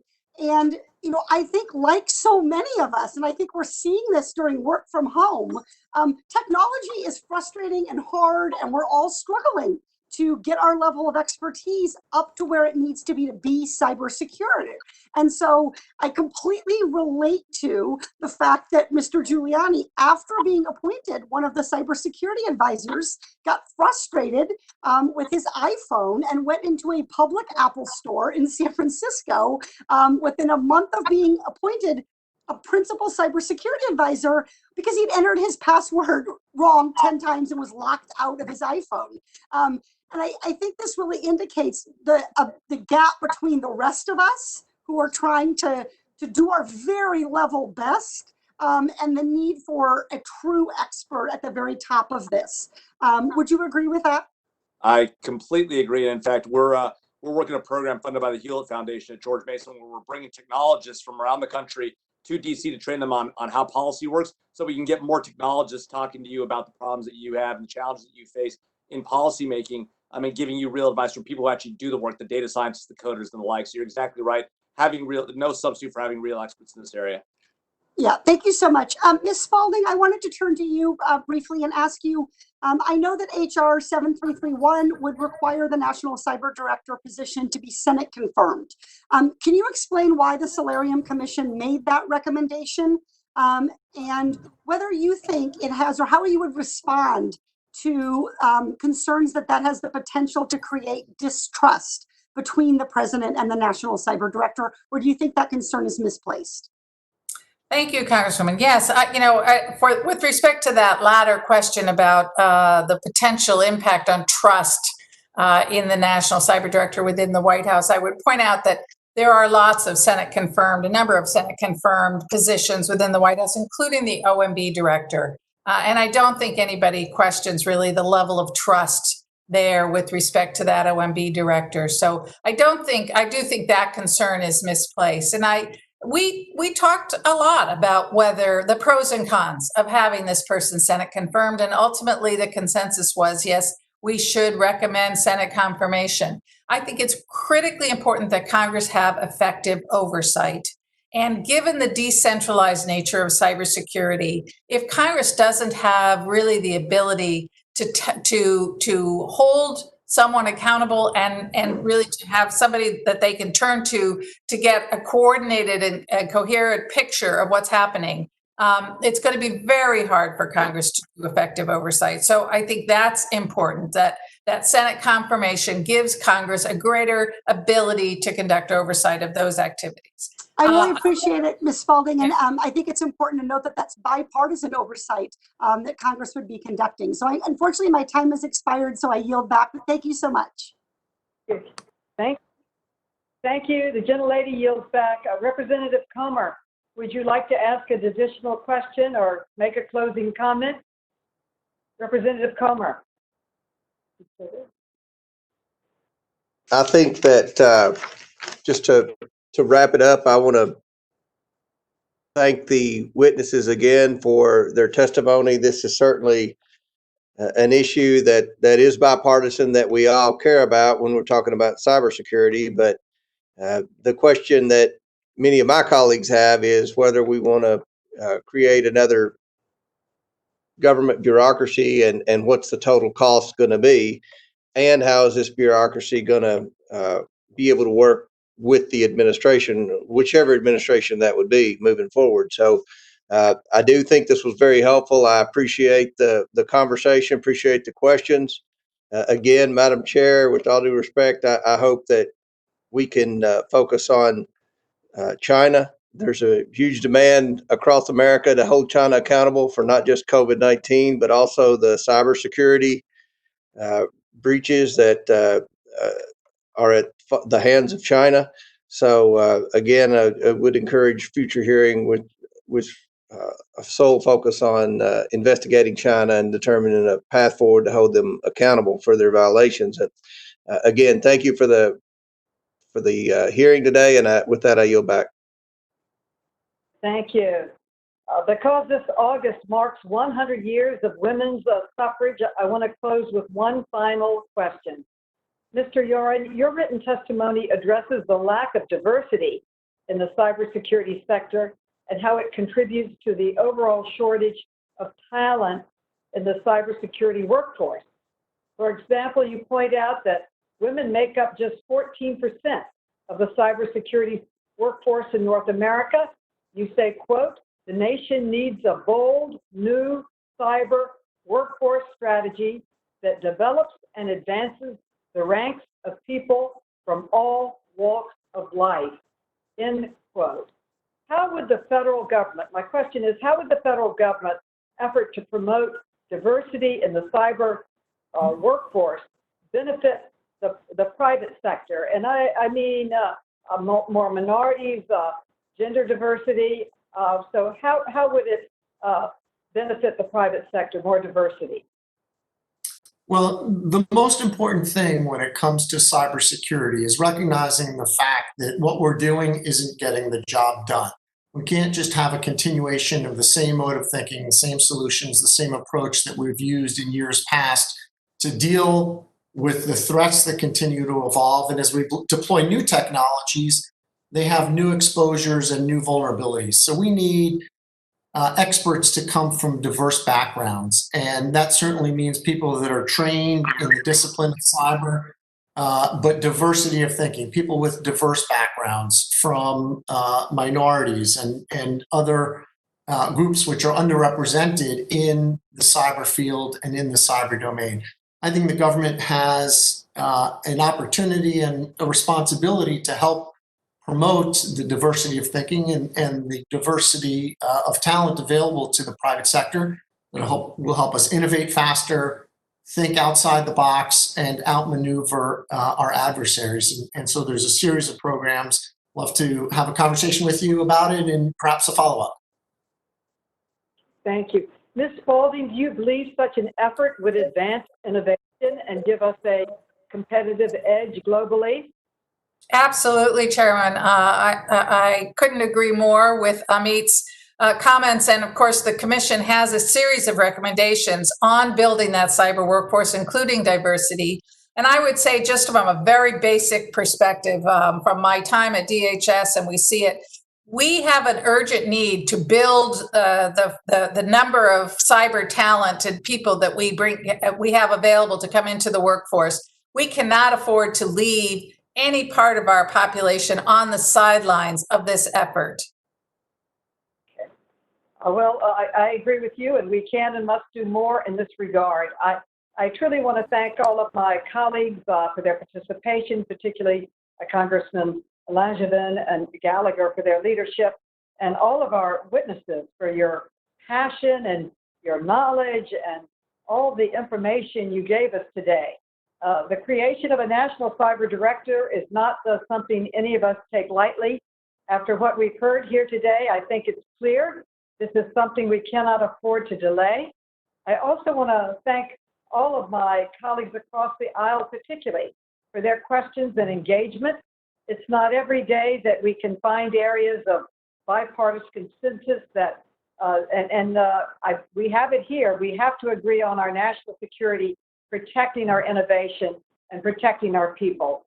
So I look forward to working together to get this bill passed and on other items that were brought up today. Without objection, all members have 5 legislative days within which to submit additional written questions for the witnesses to the chair, which will be forwarded to the witnesses for their response. I ask our witness to please respond as promptly as you are able to. And this hearing is adjourned. Thank you all.